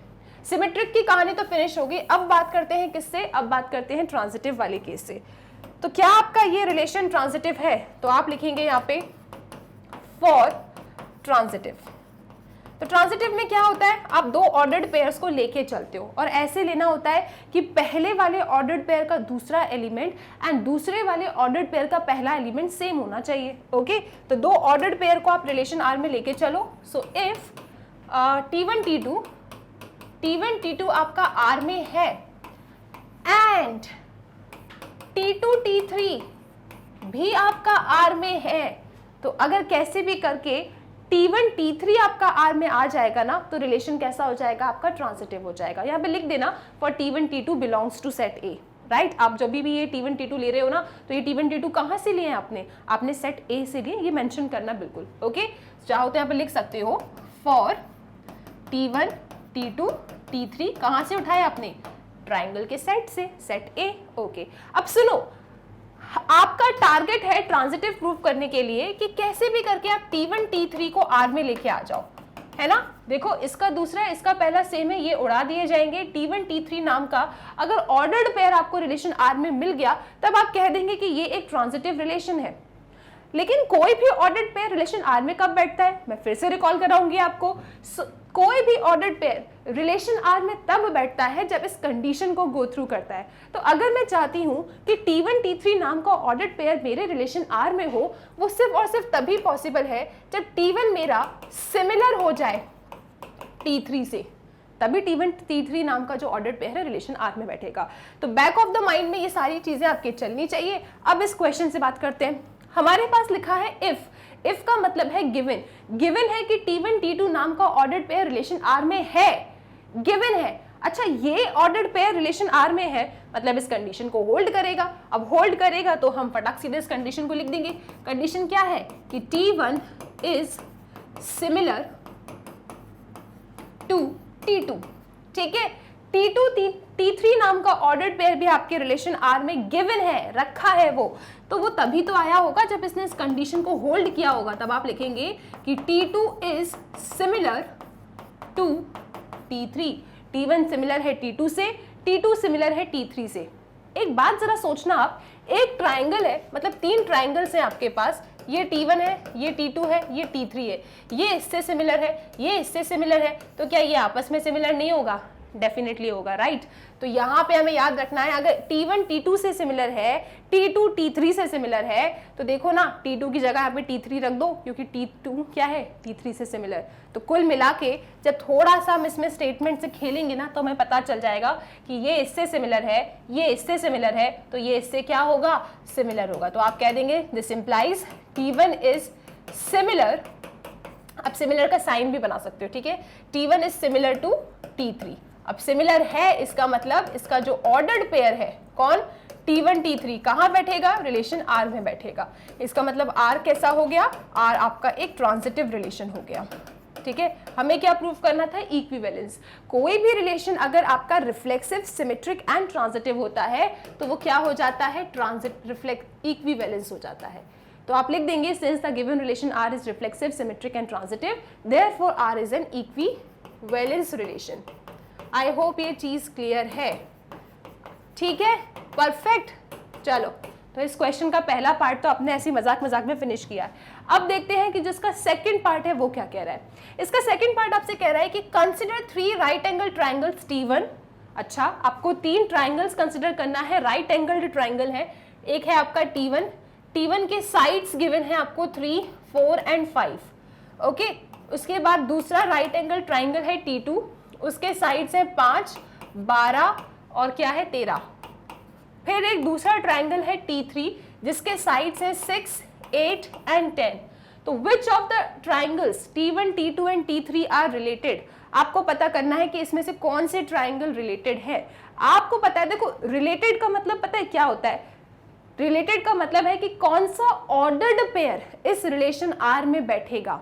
ये आपसे पूछ रहे हैं यहाँ पे कौन सा ऑर्डर्ड पेयर, T1 T2 या T2 T3 या फिर T1 T3, इसमें से कौन सा ऑर्डर्ड पेयर आपके इस रिलेशन R में बैठेगा, ये इनका सवाल है, ठीक है। रिलेटेड का मतलब क्या, कौन सा ऑर्डर्ड पेयर आपके रिलेशन R में है। तो हम जानते हैं, देखो इस क्वेश्चन के अकॉर्डिंग वो ऑर्डर्ड पेयर आपके रिलेशन R में बैठ सकते हैं जो सिमिलर हो, ठीक है। जो भी सिमिलर होंगे ट्राइंगल्स, उनका ऑर्डर्ड पेयर आपके रिलेशन R में बैठा होगा। तो चेक करते हैं सबसे पहले T1 T2 को। मैम कैसे चेक करेंगे, अरे ट्राइंगल सिमिलर कैसे चेक करते हैं, अगर उनकी साइड्स कैसी हो, प्रोपोर्शनल हो।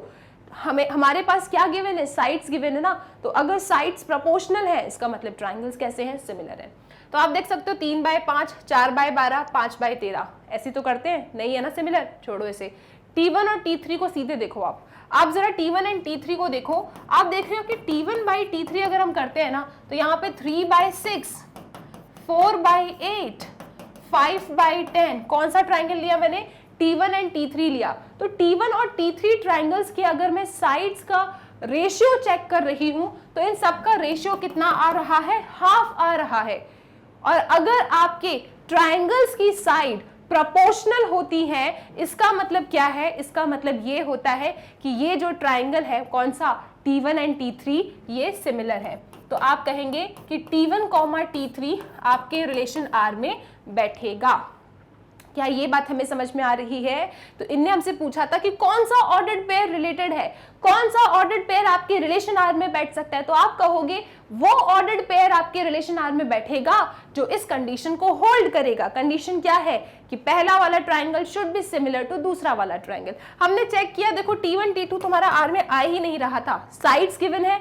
सिमिलैरिटी कैसे चेक करते हैं, साइड्स गिवन है, सिमिलैरिटी चेक करना है। अगर तीनों साइड्स का रेशियो समान आ जाए, बराबर आ जाए, तो वो सिमिलर होता है bye triple S, right. T1 T2 में रेशियो सेम ही नहीं आया, T2 T3 में भी रेशियो सेम नहीं आएगा, तो किस में रेशियो सेम आया, T1 T3 में, इसका मतलब सिमिलर है। तो T1 T3 belongs to R। I hope ये चीज आपकी क्लियर है, कोई दिक्कत किसी को इसमें, परेशानी नहीं। चलो तो इसका स्क्रीनशॉट लो, फिर चलेंगे नेक्स्ट क्वेश्चन पे। सो आई होप आप इसका स्क्रीनशॉट ले चुके हैं, क्वेश्चन बहुत इजी था। अब चलते हैं नेक्स्ट क्वेश्चन पे।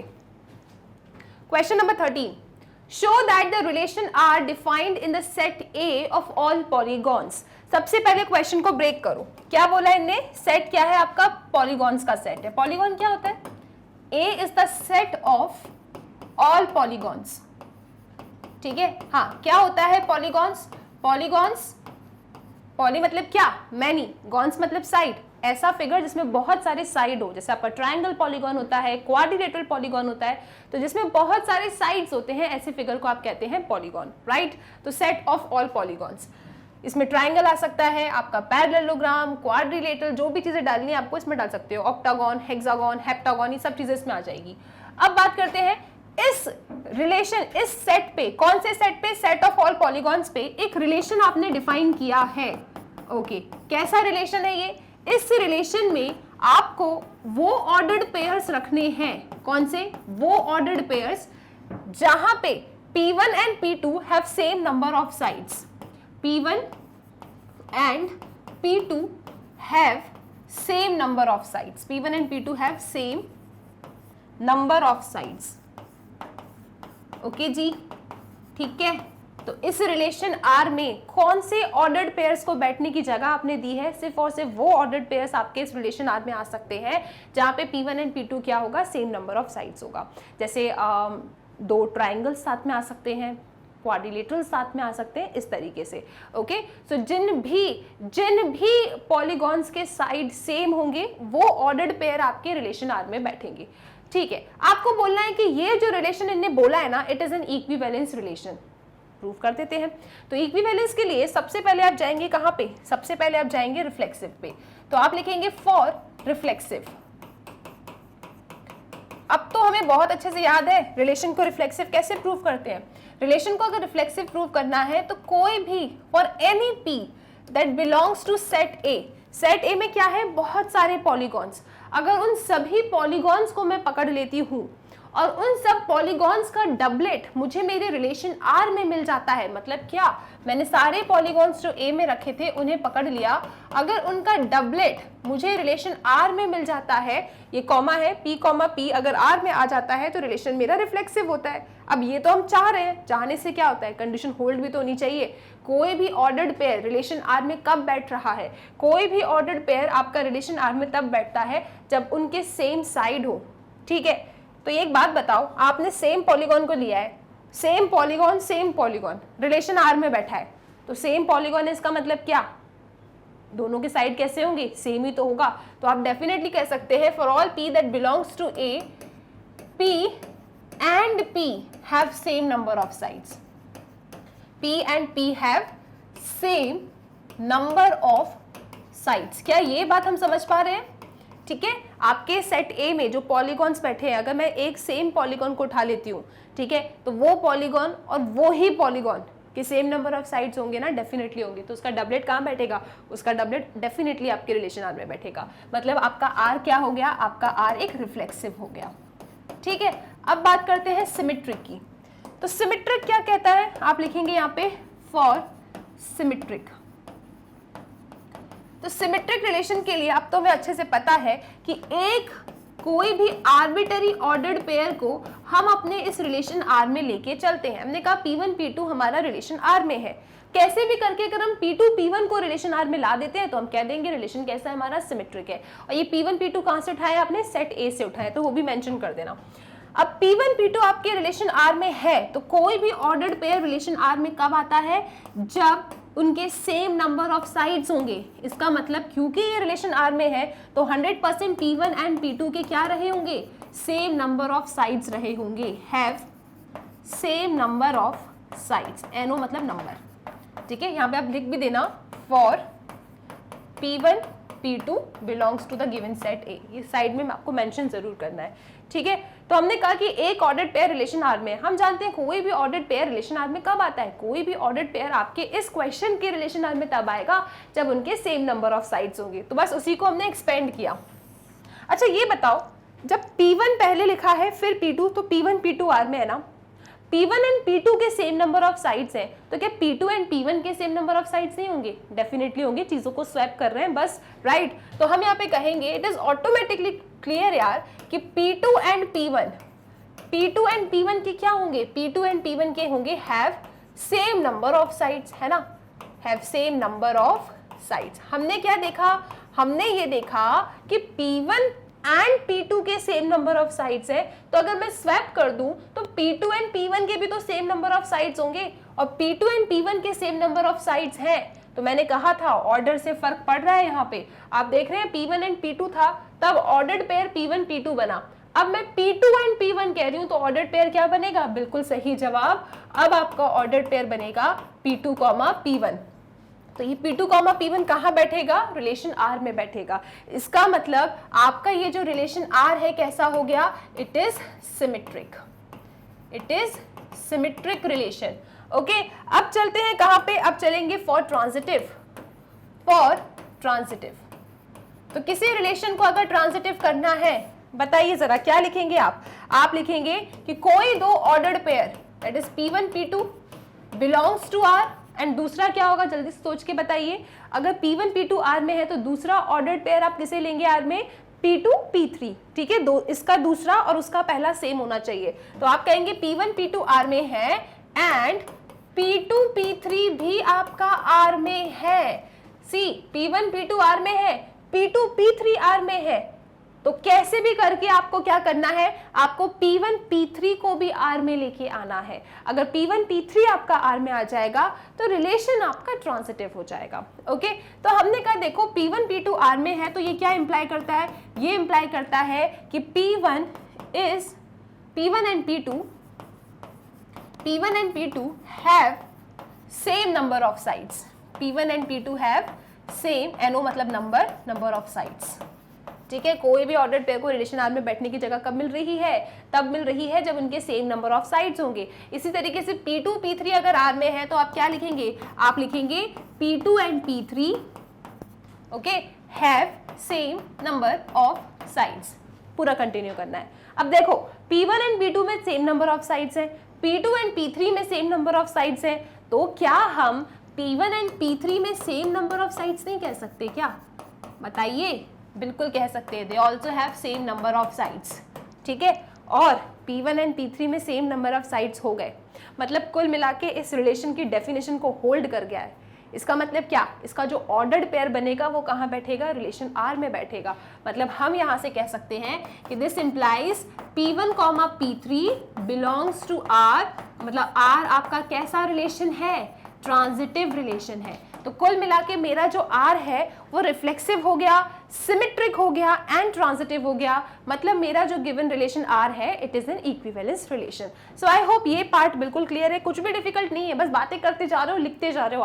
आप इसको थोड़ा छोटा लिखना चाहते हो तो नंबर ऑफ साइड लिख देना, number of sides in P1 is equal to number of sides in P2। ठीक है, मैथमेटिकली ये सब चीज तो हम खेल लेते हैं। ओके, अब बात करते हैं इस क्वेश्चन के सेकंड पार्ट से। क्वेश्चन का सेकंड पार्ट आपसे कह रहा है कि what is the set of all elements in A related to the right angle triangle T with sides 3, 4 and 5। चलो सोच के इसका आंसर दो।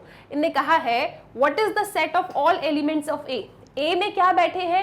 A में बैठे हैं बहुत सारे पॉलीगॉन्स, बहुत सारे डिफरेंट नंबर ऑफ साइड्स वाले पॉलीगॉन्स आपके सेट A में है। ठीक है, एग्जाम्पल के लिए बोल देती हूँ ट्राइंगल, क्वाड्रिलेटरल, मतलब ये सब क्या है? ये आपके इस सेट A में बैठे हैं। अब आपको इस सेट A में से उन एलिमेंट्स को उठाना है जो रिलेटेड होगा। रिलेटेड का मतलब क्या? उन एलिमेंट्स को उठाना है जो रिलेटेड होगा राइट एंगल ट्राइंगल T से। तो आपको उन एलिमेंट्स को उठाना है जो राइट एंगल ट्राइंगल से कैसा हो? रिलेटेड हो। रिलेटेड हो मतलब उसका ऑर्डर्ड पेयर आपके रिलेशन R में हो। तो बताइए जरा यहाँ पे कौन आ सकता है? आपको पता है कि अगर दो आपका कोई एक ऑर्डर्ड पेयर रिलेशन R में है तो इस क्वेश्चन के अकॉर्डिंग वो आपके रिलेशन R में तभी आ सकता है जब इसका और इसका सेम नंबर ऑफ साइड्स होगा।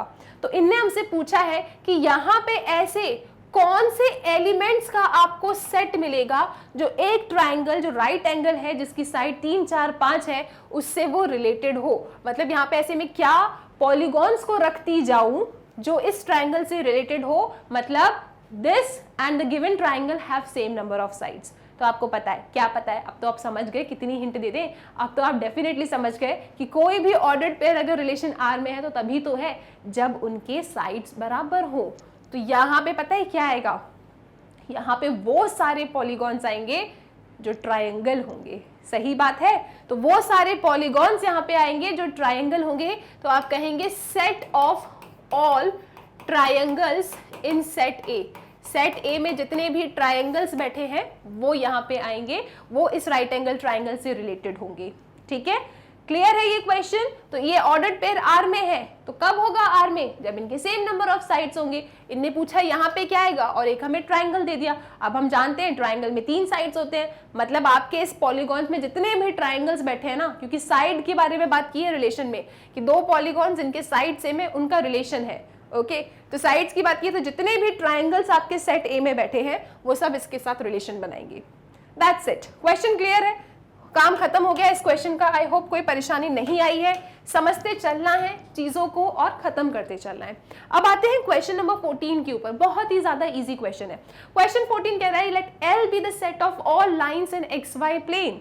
अब आपको ये नहीं सोचना मैम एक्स वाई प्लेन बोल दिया, अब ये क्या होता है, सिर्फ इतना समझो कि एल क्या है, सेट ऑफ ऑल लाइंस। अच्छा, एक्स वाई प्लेन का मतलब भी क्या होता है? बचपन से हम एक्स वाई प्लेन ही तो बना रहे हैं, ये आपका एक्स वाई प्लेन है। ठीक है, यहाँ पे बहुत सारी लाइंस पड़ी है, ये बहुत सारी लाइंस का जो सेट है, ठीक है, दैट इज एल। तो एल क्या है? It is the set of all lines in X Y plane. तो आप यहाँ पे सबसे पहले क्वेश्चन को डिकोड करो, तो आप लिखेंगे L is equal to set of क्या, ऑल लाइंस, कहाँ, एक्स वाई प्लेन में, set of all lines in X Y plane, ये आपका एल है। And R be a relation in L, R क्या है आपका, रिलेशन है एल पे, मतलब आर एक रिलेशन है एल पे। ओके जी, फिर आर के अंदर कौन बैठे हैं? आर के अंदर वो ऑर्डर्ड पेयर्स को आपको रखना है जो इस कंडीशन को गो थ्रू कर रहे हैं। कंडीशन क्या है? L1 is parallel to L2। तो क्या इसे मैं मैथमेटिकली ऐसे लिख दूं, वरना लैंग्वेज में बड़ा बड़ा हो जाता है। ठीक है, तो इनने कहा है कि L1 is parallel to L2, तो अपन L1 पैरेलल टू L2 ऐसा लिख रहे हैं, एक ही बात है। ठीक है, शो कर दो कि ये रिलेशन आर क्या है, आपका इक्विवेलेंस है। उसके बाद जो आगे बोला है उसके बाद में सोचेंगे। अभी सिर्फ आप इतना सोचो कि एक रिलेशन जो लाइंस के सेट पे डिफाइन है, वो लाइंस कहाँ है? एक्स वाई प्लेन पे। तो वो रिलेशन क्या L1 L2 टाइप का जो ऑर्डर्ड पेयर इस आर में रखे हैं, कैसे L1 L2 आपके आर में है, जो एक दूसरे से कैसे हो, पैरेलल हो। तो क्या ये रिलेशन आपका इक्विवेलेंस है? मतलब आपको रिफ्लेक्सिव, सिमेट्रिक एंड ट्रांजिटिव बताना है। तो ये क्वेश्चन तो आप ऐसे ही सोच के बता सकते हो। कोई भी रिलेशन रिफ्लेक्सिव कब होता है, फिर से देखेंगे अपन वही सारी बातें। देखो, इस पूरे चैप्टर में ना लिखने का तरीका बहुत मेन है। लिखने का तरीका आपको आना चाहिए, क्योंकि आप लोग ना यहाँ पे अल्फाबेट से खेल रहे हो। बहुत ही कम चांसेस आपने खुद ही देखा होगा जहाँ पे आपने नंबर्स देखे होंगे। ठीक है, तो इसीलिए लिखने का तरीका इंपॉर्टेंट है। तो फिर से लिखेंगे अपन, चलो आ जाओ, प्रैक्टिस करते चलेंगे। सबसे पहले आप लिखने वाले हैं फॉर रिफ्लेक्सिव, फॉर रिफ्लेक्सिव। चलो जी बताइए, कोई रिलेशन को अगर रिफ्लेक्सिव करना है, ऑलमोस्ट हम एंड पे है इस एक्सरसाइज के, तो किसी भी रिलेशन को अगर रिफ्लेक्सिव करना है तो क्या करते हैं? किसी भी रिलेशन को अगर रिफ्लेक्सिव करना है तो गिवन सेट में जितने भी एलिमेंट्स बैठे हैं उनका डबलेट आपके रिलेशन आर में होना चाहिए। तो आपका सेट क्या है? आपका सेट है एल, जिसमें बहुत सारी लाइंस रखी है। तो हमने कहा कि फॉर ऑल एल, अब यहाँ पे कैपिटल है, चलो स्मॉल ले लेते हैं अपन। हम लिखेंगे for all L that belongs to L. ठीक है, इस गिवन सेट में जितनी भी लाइंस बैठी है उन सब का अगर मैं ऐसा लिखने में कामयाब हो जाती हूँ ना, कैसा कि L, L belongs to R, तो मैं कह दूंगी कि मेरा जो रिलेशन R है ना वो रिफ्लेक्सिव है। मैम चाहने से क्या होता है, होना भी तो चाहिए। बात तो सही कह रहे हो, बात तो बिल्कुल ठीक कह रहे हो। अगर ऐसा हो जाएगा तो रिलेशन रिफ्लेक्सिव होगा, लेकिन अगर इतना लिख के आई ना तो अंडा मिल जाएगा। आपको सोचना पड़ेगा कि ये चीज कैसे हो सकती है। मैंने कहा कि मेरे गिवन सेट में जितनी भी लाइंस बैठी है, अगर उनका डबलेट मेरे रिलेशन में मिल जाए तो रिलेशन तो मेरा रिफ्लेक्सिव है। अच्छा, तो मैंने सोचा कि कोई भी ऑर्डर्ड पेयर को रिलेशन आर में बैठने की जगह कब मिलती है। किसी भी ऑर्डर्ड पेयर को इस क्वेश्चन के अकॉर्डिंग इस रिलेशन आर में बैठने की जगह तब मिलती है जब वो इस कंडीशन से गो थ्रू करे। मतलब अगर मैं ऐसा लिखने में कामयाब हो जाती हूं, इससे यहां कंटिन्यू कर रहे हैं कि L is parallel to L, तब मैं खुशी खुशी कह सकती हूं कि L, L मेरे आर में है और आर मेरा रिफ्लेक्सिव है। तो क्या ये बात सच है जो मैंने लिख दी? क्या कोई लाइन खुद से पैरेलल होती है? अब ऐसा मत सोचना कि मैम ऐसे पूछ रही है कि क्या ये बात सच है, क्या ये लाइन सच में पैरेलल होती है, तो हम मना कर देंगे। अरे definitely every line is parallel to itself. Okay, तो every line is parallel to itself, इसका मतलब मैंने जो ये चीज लिखी है इट इज ट्रू, ये सच है। आप लिख देना चाहो तो यहाँ पे L is parallel to L, every line is parallel to itself. Okay, तो हर लाइन खुद से तो पैरेलल होती है, खुद से पैरेलल होती है, कंडीशन होल्ड हो गई, डबलेट R में है, R आपका रिफ्लेक्सिव है। एक क्वेश्चन है आपकी बुक में एग्जाम्पल का, परपेंडिकुलर वाला एग्जाम्पल है वो, उस क्वेश्चन को भी आप ट्राई करेंगे। पैरेलल वाला मैंने आपको एक्सरसाइज में सॉल्व करवा दिया, ठीक है। याद रखना every line is parallel to itself, तो इसीलिए L, L आपके R में होगा, R आपका रिफ्लेक्सिव होगा। अब बात करते हैं सिमेट्रिक की, ठीक है। तो अब आप बोलने वाले हैं फॉर सिमेट्रिक। सिमेट्रिक में क्या करते हैं, चलो एकदम क्वेश्चन का एंड है, अब एकदम आपका जोश हाई होना चाहिए, आपको पता होना चाहिए सिमेट्रिक में क्या करते हैं। सिमेट्रिक में मैम कोई आर्बिटरी आप ऑर्डर्ड पेयर को उठा लो, जैसे आपने L1 L2 उठाया, कहां पे रखा, R में रखा, ये आप लेके चल रहे हो। वेयर आप चाहो तो लिख सकते हो for L1 L2 belongs to the given set A। Set A था ना वो, नहीं सेट L था। ओके जी, तो हमने कहा कि हम जब सिमेट्रिक प्रूफ करते हैं तो एक ऑर्डर्ड पेयर को रिलेशन R में लेके चलते हैं, ठीक है। हमने कहा L1 L2 कहाँ है, L1 L2 हमारा R में है, लेके चल रहे हो एक ऑर्डर्ड पेयर को रिलेशन में, एक ऑर्डर्ड पेयर को रिलेशन में लेके चल रहे हो, मतलब आप कह रहे हो कि L1 L2 R में है। तो ये कहने का हक आपको किसने दिया, ये कहने का हक आपको इसीलिए है क्योंकि 100% L1 पैरेलल रहा होगा L2 से। तो जब आप ऐसा कह देते हैं ना कि L1 L2 R में है, इफ का मतलब गिवन, इट इज गिवन कि L1 L2 नाम का ऑर्डर्ड पेयर आपके रिलेशन R में है, तो 100% ये चीज इंप्लाई करती है कि L1 पैरेलल रहा होगा L2 से। अच्छा, सिमेट्रिक में आपका सपना क्या होता है, सिमेट्रिक में आपका सपना होता है कि अगर L1 L2 मेरा R में है तो इसका उल्टा L2 L1 भी मेरा R में होना चाहिए, है ना। सिमेट्रिक में आप यही तो कहते हो, L1 L2 अगर आपका R में है और आप ये कहने में कामयाब हो जाओ कि L2, L1 मेरा R में है, तो रिलेशन कैसा हो जाएगा, मेरा सिमेट्रिक हो जाएगा। अच्छा जी, अब एक बात सुनो, चीजों को डिकोड करो। L1 पहले लिखा था, फिर L2, तो L1 L2 था R में। L1 मेरी लाइन सपोज ये है, L2 मेरी लाइन सपोज ये है, ये दोनों आपस में पैरेलल है। L1 पैरेलल है L2 से, तो क्या ये L2 L1 से पैरेलल नहीं है, अरे डेफिनेटली है। तो मैं इसको स्वैप करके लिख देती हूँ, L1 L2 से पैरेलल है, तो मैं कह सकती हूँ L2 भी तो L1 से पैरेलल है। एक ही तो बात है, एक ही तो बात है, लेकिन मैथ्स में मजा आ जाएगा क्योंकि अब यहाँ पे जो ऑर्डर्ड पेयर बनेगा ना, वो क्या बनेगा, L2, L1, और ये ऑर्डर्ड पेयर आपके इस रिलेशन R में बैठेगा। क्यों, क्योंकि देखिए ना, L2 L1 से पैरेलल हो गया, कंडीशन को होल्ड करा दिया। कंडीशन को होल्ड कराने पे जिस भी लाइन ने कंडीशन को होल्ड कराया है, उस ऑर्डर में उसका जो ऑर्डर्ड पेयर है वो रिलेशन R में बैठ रहा है। तो हमने कहा देखो L1 L2 R में था, हम लोग थोड़ा सा मैथ्स लगाते लगाते L2 L1 को भी R में लेके आ गए, मतलब हम कहेंगे कि R इज, बोलिए क्या, सिमेट्रिक। अच्छा, कंफर्म हो गया ये चीज। अब बात करते हैं ट्रांजिटिव से। अब मुझे इसे ट्रांजिटिव बताना है, तो कोई भी रिलेशन मेरा ट्रांजिटिव कब होगा, लास्ट में है, फिर से बोलूंगी, सोचो आप, और अगर क्वेश्चन करने में मजा आ गया है ना तो कमेंट सेक्शन में जरूर बताइएगा मेरे को, ठीक है। यहां लिखते हैं अपन फॉर ट्रांजिटिव, फॉर ट्रांजिटिव। तो यहाँ पे अब मुझे इस रिलेशन को ट्रांजिटिव बताना है, तो ट्रांजिटिव के केस में हम क्या करते हैं, हम दो ऑर्डर्ड पेयर को R में लेके चलते हैं, और ऐसे ही किसी भी ऑर्डर्ड पेयर को R में लेके नहीं चलते, उसका भी एक रूल होता है। वो रूल क्या कहता है कि देखो, सपोज आप L1 L2, ठीक है, आपने L1 L2 को R में रखा, एक ऑर्डर्ड पेयर तो ये है, इफ का मतलब है गिवन, एंड दूसरा ऑर्डर्ड पेयर क्या होगा, इसका जो दूसरा वाला एलिमेंट है ना, वो इसका पहला बनेगा, और यहाँ पे आप कोई भी एक ले लो, ठीक है। तो अगर L1 L2 आपका R में है और L2 L3 आपका R में है, और आपको इस रिलेशन को ट्रांजिटिव बताना है, इसका मतलब क्या, इसका दूसरा इसका पहला उड़ जाएगा और आपके पास क्या आएगा, L1 L3। ये L1 L3 अगर आपने R में ला दिया तो आप कह देंगे कि रिलेशन आपका ट्रांजिटिव है।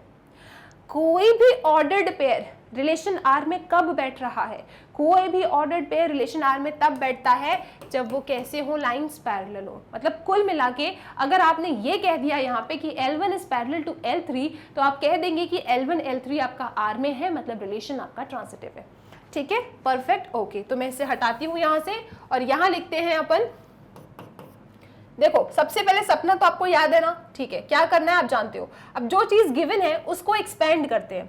ये ऑर्डर्ड पेयर आपके रिलेशन आर में है, कौन सा वाला, L1 L2 आर में है। अब फिर से देखो, सीख रहे हो तो एक बार फिर से देख लो, कोई भी ऑर्डर्ड पेयर आपके रिलेशन आर में कब आता है, जब इस कंडीशन को होल्ड करता है। तो यहाँ तो आ चुका है, मतलब L1 L2 आपका आर में है, इसका मतलब डेफिनेटली आपका L1 पैरेलल रहा होगा L2 से। L2 L3 आपका आर में आ चुका है, मतलब L2 पैरेलल रहा होगा L3 से। अब अगर इमेजिन करना चाहो तो देख सकते हो आप, सी L1 L2 से पैरेलल है, L2 L3 से पैरेलल है, तो क्या L1 L3 से पैरेलल नहीं होगा, डेफिनेटली पैरेलल होगा। ठीक है, तो आप क्या कह देंगे, क्योंकि L1 पैरेलल है L2 से, L2 पैरेलल है L3 से, तो दिस थिंग ना ऑटोमेटिकली इंप्लाइज कि L1 is parallel to L3। कोई कंडीशन को होल्ड कर रहा है, कौन, L1 L3 कैसे है, पैरेलल है। तो L1 L3 अगर पैरेलल है तो इसका जो ऑर्डर्ड पेयर बनेगा वो कहाँ बैठेगा, इसका जो ऑर्डर्ड पेयर बनेगा वो आपके इस रिलेशन R में बैठेगा। तो आप कहेंगे L1 L3 belongs to R, therefore R is transitive. Last में आपको क्या लाइन लिखनी है, since the given relation is reflexive symmetric transitive, therefore R कैसा रिलेशन हो गया आपका, इक्विवेलेंस रिलेशन हो गया। ठीक है, चलो परफेक्ट, ये क्वेश्चन आपका खत्म। अब इसमें एक लास्ट पार्ट क्या है, लास्ट पार्ट आपसे पूछ रहा है कि find the set of all lines related to the line that, मतलब आपको उन सभी लाइंस का, सपोज मैंने कह दिया L1 कह दिया, आपको उन सभी लाइंस का सेट हमें बताना है जो उस लाइन से रिलेटेड है, y is equal to 2x plus 4 से। ये दो लाइंस हैं। अब यहाँ पे ऐसी कौन कौन सी लाइंस आ सकती हैं जो इस लाइन से रिलेटेड हो, मतलब उन लाइंस का और इसका जो ऑर्डर्ड पेयर है वो रिलेशन R में बैठे। तो ऐसी जो भी लाइंस आपको मिलती हैं जो इस लाइन के साथ रिलेशन R में बैठने का हक रख रही हैं, उन लाइंस का जो सेट है वो आप हमें बता दीजिए। ठीक है, सोचेंगे थोड़ा सा। अब देखो ये जो पोर्शन है इसको मैं हटा सकती हूँ, ठीक है, आई होप आप इसका स्क्रीनशॉट ले चुके हैं, तो इसको हटाया जाए। अब जरा इस पर थोड़ा सा विचार किया जाए, क्योंकि क्वेश्चन तो बहुत ही इजी है, अगर समझ जाते हो ना तो मजे आ जाएगी। क्या बोल रहे हैं क्वेश्चन वाले कि उन लाइंस का, उन एलिमेंट्स का सेट बता दो, उन लाइंस का सेट बता दो जो इस लाइन से रिलेटेड है। फिर हम सोचेंगे कि देखो वो जो लाइंस का हमसे सेट पूछ रहे हैं ना, जो इससे रिलेटेड है, इसका मतलब ये है कि वो लाइन और ये लाइन कैसी हो, रिलेशन R में हो, उनका ऑर्डर्ड पेयर R में हो। कोई भी लाइंस का ऑर्डर्ड पेयर इस क्वेश्चन के अकॉर्डिंग आपके रिलेशन R में कब आ रहा है, तब आ रहा है जब ये दो लाइंस आपस में कैसी हो, पैरेलल हो। तो यहाँ पे जो मैं लाइन चाह रही हूँ ना, इस लाइन के साथ जो रिलेशन R में बैठी हो वो तभी बैठेगी जब ये लाइन और ये लाइन आपस में कैसी हो, पैरेलल हो, मतलब पैरेलल होनी चाहिए, राइट। गिवन लाइन क्या है, y is equal to 2x plus 4। अब मुझे ऐसी लाइन्स सोचनी है, ठीक है, जो इस लाइन से पैरेलल हो। तो y equal to m x plus c के फॉर्म का लग रहा है ना ये आपको, ये y is equal to m x plus c के फॉर्म का लग रहा है कि नहीं लग रहा है, याद करो, क्लास 11th कर लो याद, कोई दिक्कत नहीं है। ये जो लाइन है कैसी है, y is equal to m x plus c के फॉर्मेट की है, क्लास 11th में पढ़ा है आप लोगों ने, स्लोप इंटरसेप्ट फॉर्म, राइट। तो यहाँ पे ये m क्या होता है, ये m आपकी स्लोप होती है, c तो कोई भी इंटरसेप्ट है उसके बारे में मत विचार करो, आप सिर्फ इतना सोचो m क्या होती है, स्लोप होती है। ठीक है, m क्या होती है, स्लोप होती है। मुझे इस लाइन से रिलेटेड लाइंस चाहिए। अब इस लाइन से रिलेटेड लाइन मतलब कुछ इस टाइप की होगी, सही बात है, इस लाइन से रिलेटेड लाइन मुझे चाहिए, मतलब कुछ इस टाइप की लाइन होगी, लेकिन दोनों लाइन आपस में कैसी होनी चाहिए, दोनों लाइंस को अगर रिलेशन बनाना है तो इन दोनों लाइंस को पैरेलल होना चाहिए। मतलब अगर मैं चाहती हूँ कि ये दोनों लाइंस मेरी रिलेटेड हो ना, तो इनकी स्लोप आपस में इक्वल होना चाहिए, क्योंकि दो पैरेलल लाइंस की स्लोप कैसी होती है, इक्वल होती है। तो अगर यहाँ पे मैं m की जगह पे 2 लिख देती हूँ ना, तो मुझे मिल जाएगा उन लाइंस का सेट जो इस गिवन लाइन से कैसी होगी, पैरेलल होगी। So y is equal to 2x plus c में आप जितने भी c की वैल्यू चेंज करते जाएंगे आपको डिफरेंट लाइंस मिलती जाएंगी, और ये डिफरेंट लाइन इस गिवन लाइन से कैसी होगी, पैरेलल होगी। तो क्या ये क्वेश्चन क्लियर है? तो आपसे ये पूछ रहे हैं find the set of all lines related to the given line, तो आप कहेंगे तो वो जो लाइंस का सेट है वो ऐसा है, सी की वैल्यूज चेंज करते जाइए, स्लोप बिल्कुल सेम रखना, पैरेलल लाइंस की स्लोप इक्वल होती है, तो आपको डिफरेंट लाइंस मिलती जाएंगी जो गिवन लाइन से रिलेशन बनाएगी। ओके, सो आई होप ये चीज़ क्लियर है, बहुत ही मज़ेदार चीज़ है। 11th क्लास के ना बस कुछ कुछ ऐसे कंसेप्ट हैं जो आपको 12th में यूज़ आएंगे, तो वो जो भी कंसेप्ट यूज़ आएंगे मैं आपको यहीं पे क्लियर करती जाऊंगी, ज़्यादा स्ट्रेस आपको लेना नहीं है। ओके, तो इसका स्क्रीनशॉट ले लो आप, फिर चलते हैं नेक्स्ट क्वेश्चन की तरफ। डन, आ जाओ। क्वेश्चन नंबर 15 रीड करो, एक ऑब्जेक्टिव टाइप क्वेश्चन है ये। Let R be the relation in the set 1 2 3 4। एक सेट है, कौन, उसका नाम दे दो आप ए में कितने एलिमेंट्स हैं, 1 2 3 एंड 4। इस पे हमने एक रिलेशन बनाया है, कितने अच्छे हैं बुक वाले, उनने आपको रिलेशन में जो ऑर्डर्ड पेयर्स है ना इस पर वो बना के दिए हैं। तो दिस इज 1 2, क्या क्या लिखा है 2 2, फिर है आपके पास 1 1 4 4, फिर 1 3, आगे चलो 3 3, और आगे चलो 3 2। तो ये आपके ऑर्डर्ड पेयर्स हैं कहाँ पे, इस रिलेशन आर में। अच्छा, ये वाले क्वेश्चंस ना बहुत ज़्यादा अच्छे तरीके से करने की ज़रूरत होती है, क्योंकि यहाँ पे आपको पता है सिर्फ एक ऑर्डर्ड पेयर को चेक करके अगर आप ऐसा डिक्लेयर कर देते हो कि आपका रिलेशन सिमेट्रिक है या ट्रांजिटिव है तो क्वेश्चन गलत हो सकता है। ठीक है, आपको हर एक ऑर्डर्ड पेयर को चेक करना होता है, राइट। अब इसमें हमें करना क्या है, करेक्ट आंसर को डिसाइड कीजिए इनमें से कौन सा है। तो एक बार ऑप्शन को भी देख लो क्या क्या है, वो ही रिफ्लेक्सिव, सिमेट्रिक, ट्रांजिटिव। लास्ट में लिखा है इक्विवेलेंस। इक्विवेलेंस का मतलब क्या होता है कि एक ऐसा रिलेशन जो रिफ्लेक्सिव, सिमेट्रिक एंड ट्रांजिटिव तीनों होता है। ठीक है, उसके बारे में हम बाद में सोचेंगे, पहले जरा अपने इस रिलेशन को देखते हैं। इस रिलेशन को देख के आप मुझे ये बताइए, क्या इस सेट ए पे ये रिलेशन मेरा रिफ्लेक्सिव है? सोचो और बताओ। फिर आप कहोगे देखो मैम, अब तो हमें ना ये चीज इतने अच्छे से पता है कि कोई भी रिलेशन अगर रिफ्लेक्सिव होता है ना तो उसका मतलब पता है क्या होता है कि गिवन सेट में जितने भी एलिमेंट्स बैठे हैं उन सभी एलिमेंट्स का डबलेट मिलना चाहिए। मतलब हम चेक करेंगे कि क्या हमारे इस रिलेशन में 1 1, नेक्स्ट है 2 2, 3 3 एंड 4 4 है? बिल्कुल है। 1 2 3 4 है, तो इन्हीं के सबके डबलेट अगर इस रिलेशन आर में मुझे मिल जाते हैं तो ये रिलेशन मेरा रिफ्लेक्सिव हो जाता है। तो यहाँ तो मिल गए, देखो ना 1 2 3 4, 1 1 2 2 3 3 4 4 सब है, तो आप कह देंगे रिफ्लेक्सिव तो ये है। अब बात करते हैं सिमेट्रिक की, जरा चेक करो क्या ये रिलेशन आपका सिमेट्रिक है। तो सिमेट्रिक क्या होता है, जो भी ऑर्डर्ड पेयर आपके रिलेशन में है, जितने भी ऑर्डर्ड पेयर आपके रिलेशन में है उन सब का उल्टा भी आपको इसी रिलेशन में मिलना चाहिए। तो 1 2 का उल्टा क्या होता है 2 1, यही फेल हो गया। 1 2 का उल्टा 2 1 दिख रहा है क्या? नहीं दिख रहा, मतलब सिमेट्रिक तो नहीं है। अगर एक केस के लिए भी फेल हो जाता है ना तो ओवरऑल वो फेल ही है। ठीक है, अगर यहाँ पे एक भी ऑर्डर्ड पेयर सिमेट्रिक की कंडीशन को होल्ड नहीं करता मतलब आप खुश हो जाइए, आपको आगे चेक नहीं करना। लेकिन अगर एक ऑर्डर्ड पेयर होल्ड करता है तब आप खुश नहीं हो सकते, आपको सारे चेक करने पड़ते हैं। ठीक है, ओके। अब बात करते हैं ट्रांजिटिव। अच्छा सुनो, चलो चेक कर ही लो, ट्रांजिटिव क्या कहता है, सुन लो क्या कह रही हूँ। देखो रिफ्लेक्सिव ये है, सिमेट्रिक ये नहीं है।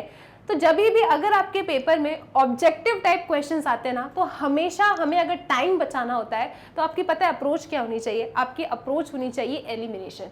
जिन ऑब्जेक्टिव्स को आप एलिमिनेट कर सकते हो ना उन्हें एलिमिनेट किया करो। जैसे आप देख रहे हो आप डी वाले को एलिमिनेट कर सकते हो। हर ऑब्जेक्टिव पेपर में ये स्ट्रैटेजी हमेशा अपनाया करो कि अगर आप एलिमिनेशन के थ्रू अपने आंसर तक पहुंच सकते हो तो इससे तो और भी अच्छी बात यही है। ठीक है, तो डी तो नहीं होगा क्योंकि इक्विवेलेंस होने के लिए क्या होता है, रिफ्लेक्सिव, सिमेट्रिक एंड ट्रांजिटिव तीनों होने चाहिए। इसके बाद आपका ए ऑप्शन भी नहीं होगा। पूछो क्यों? क्योंकि रिफ्लेक्सिव है लेकिन सिमेट्रिक भी बोल रहा है। सिमेट्रिक था क्या? ये नहीं था। सी देखो, सी बोल रहा है कि R is symmetric and transitive but not reflexive. Symmetric तो है ही नहीं।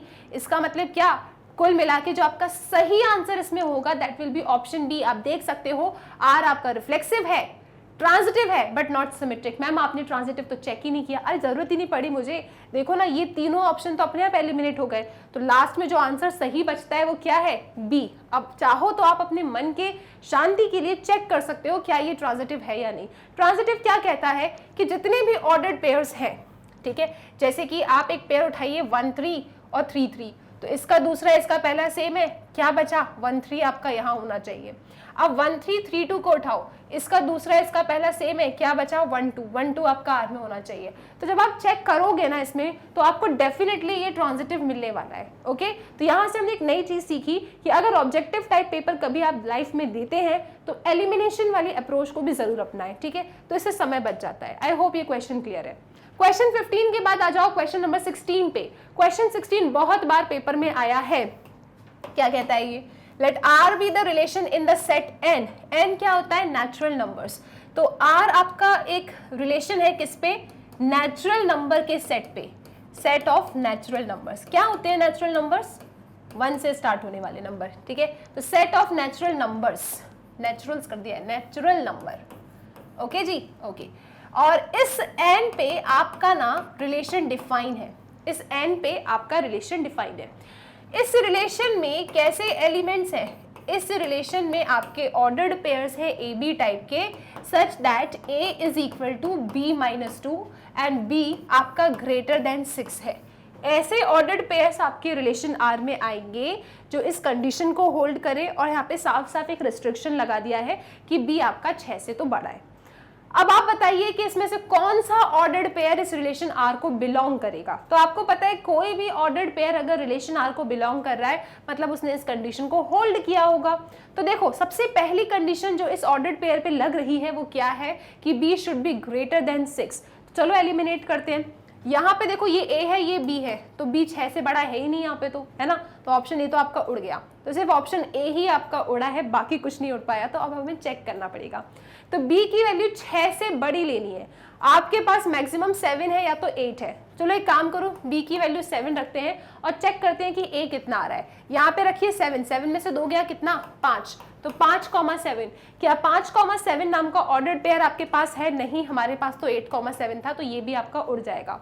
इसके बाद जो नेक्स्ट आप बी की वैल्यू लेंगे वो क्या लेंगे 8, क्योंकि हम नेचुरल नंबर्स की बात कर रहे हैं इसलिए 7 के बाद डायरेक्ट हम 8 ले रहे हैं, कोई डेसिमल या फ्रैक्शन में नहीं फंस रहे हैं, ठीक है। तो हमने 8 लिया, 8 माइनस 2 क्या आया 6, तो 6,8।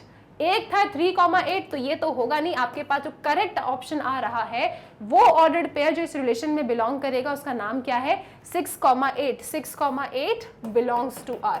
तो इतना छोटा सा क्वेश्चन, और आप यकीन मानिए बहुत बार ये क्वेश्चन पेपर में आया है। सो ऑप्शन सी आपका बिल्कुल सही जवाब है। आई होप ये क्वेश्चन क्लियर है। और इसके साथ आपकी एक्सरसाइज 1.1 पूरी तरीके से फिनिश होती है। हमने एक एक क्वेश्चन को बहुत आराम से धीरे धीरे डिस्कस किया है, क्योंकि ये थोड़ा सा नया है, ये कंसेप्ट थोड़ा नया है, चैप्टर थोड़ा नया है, तो इसको हैबिट में लाने में ना थोड़ा समय लगता है। So I really wish and hope कि आपको ये एक्सरसाइज सॉल्व करने में बहुत मजा आया होगा। और अगर कोई डाउट है तो बिल्कुल आप कमेंट सेक्शन में जरूर मेंशन कीजिएगा। So till then keep practicing and take care.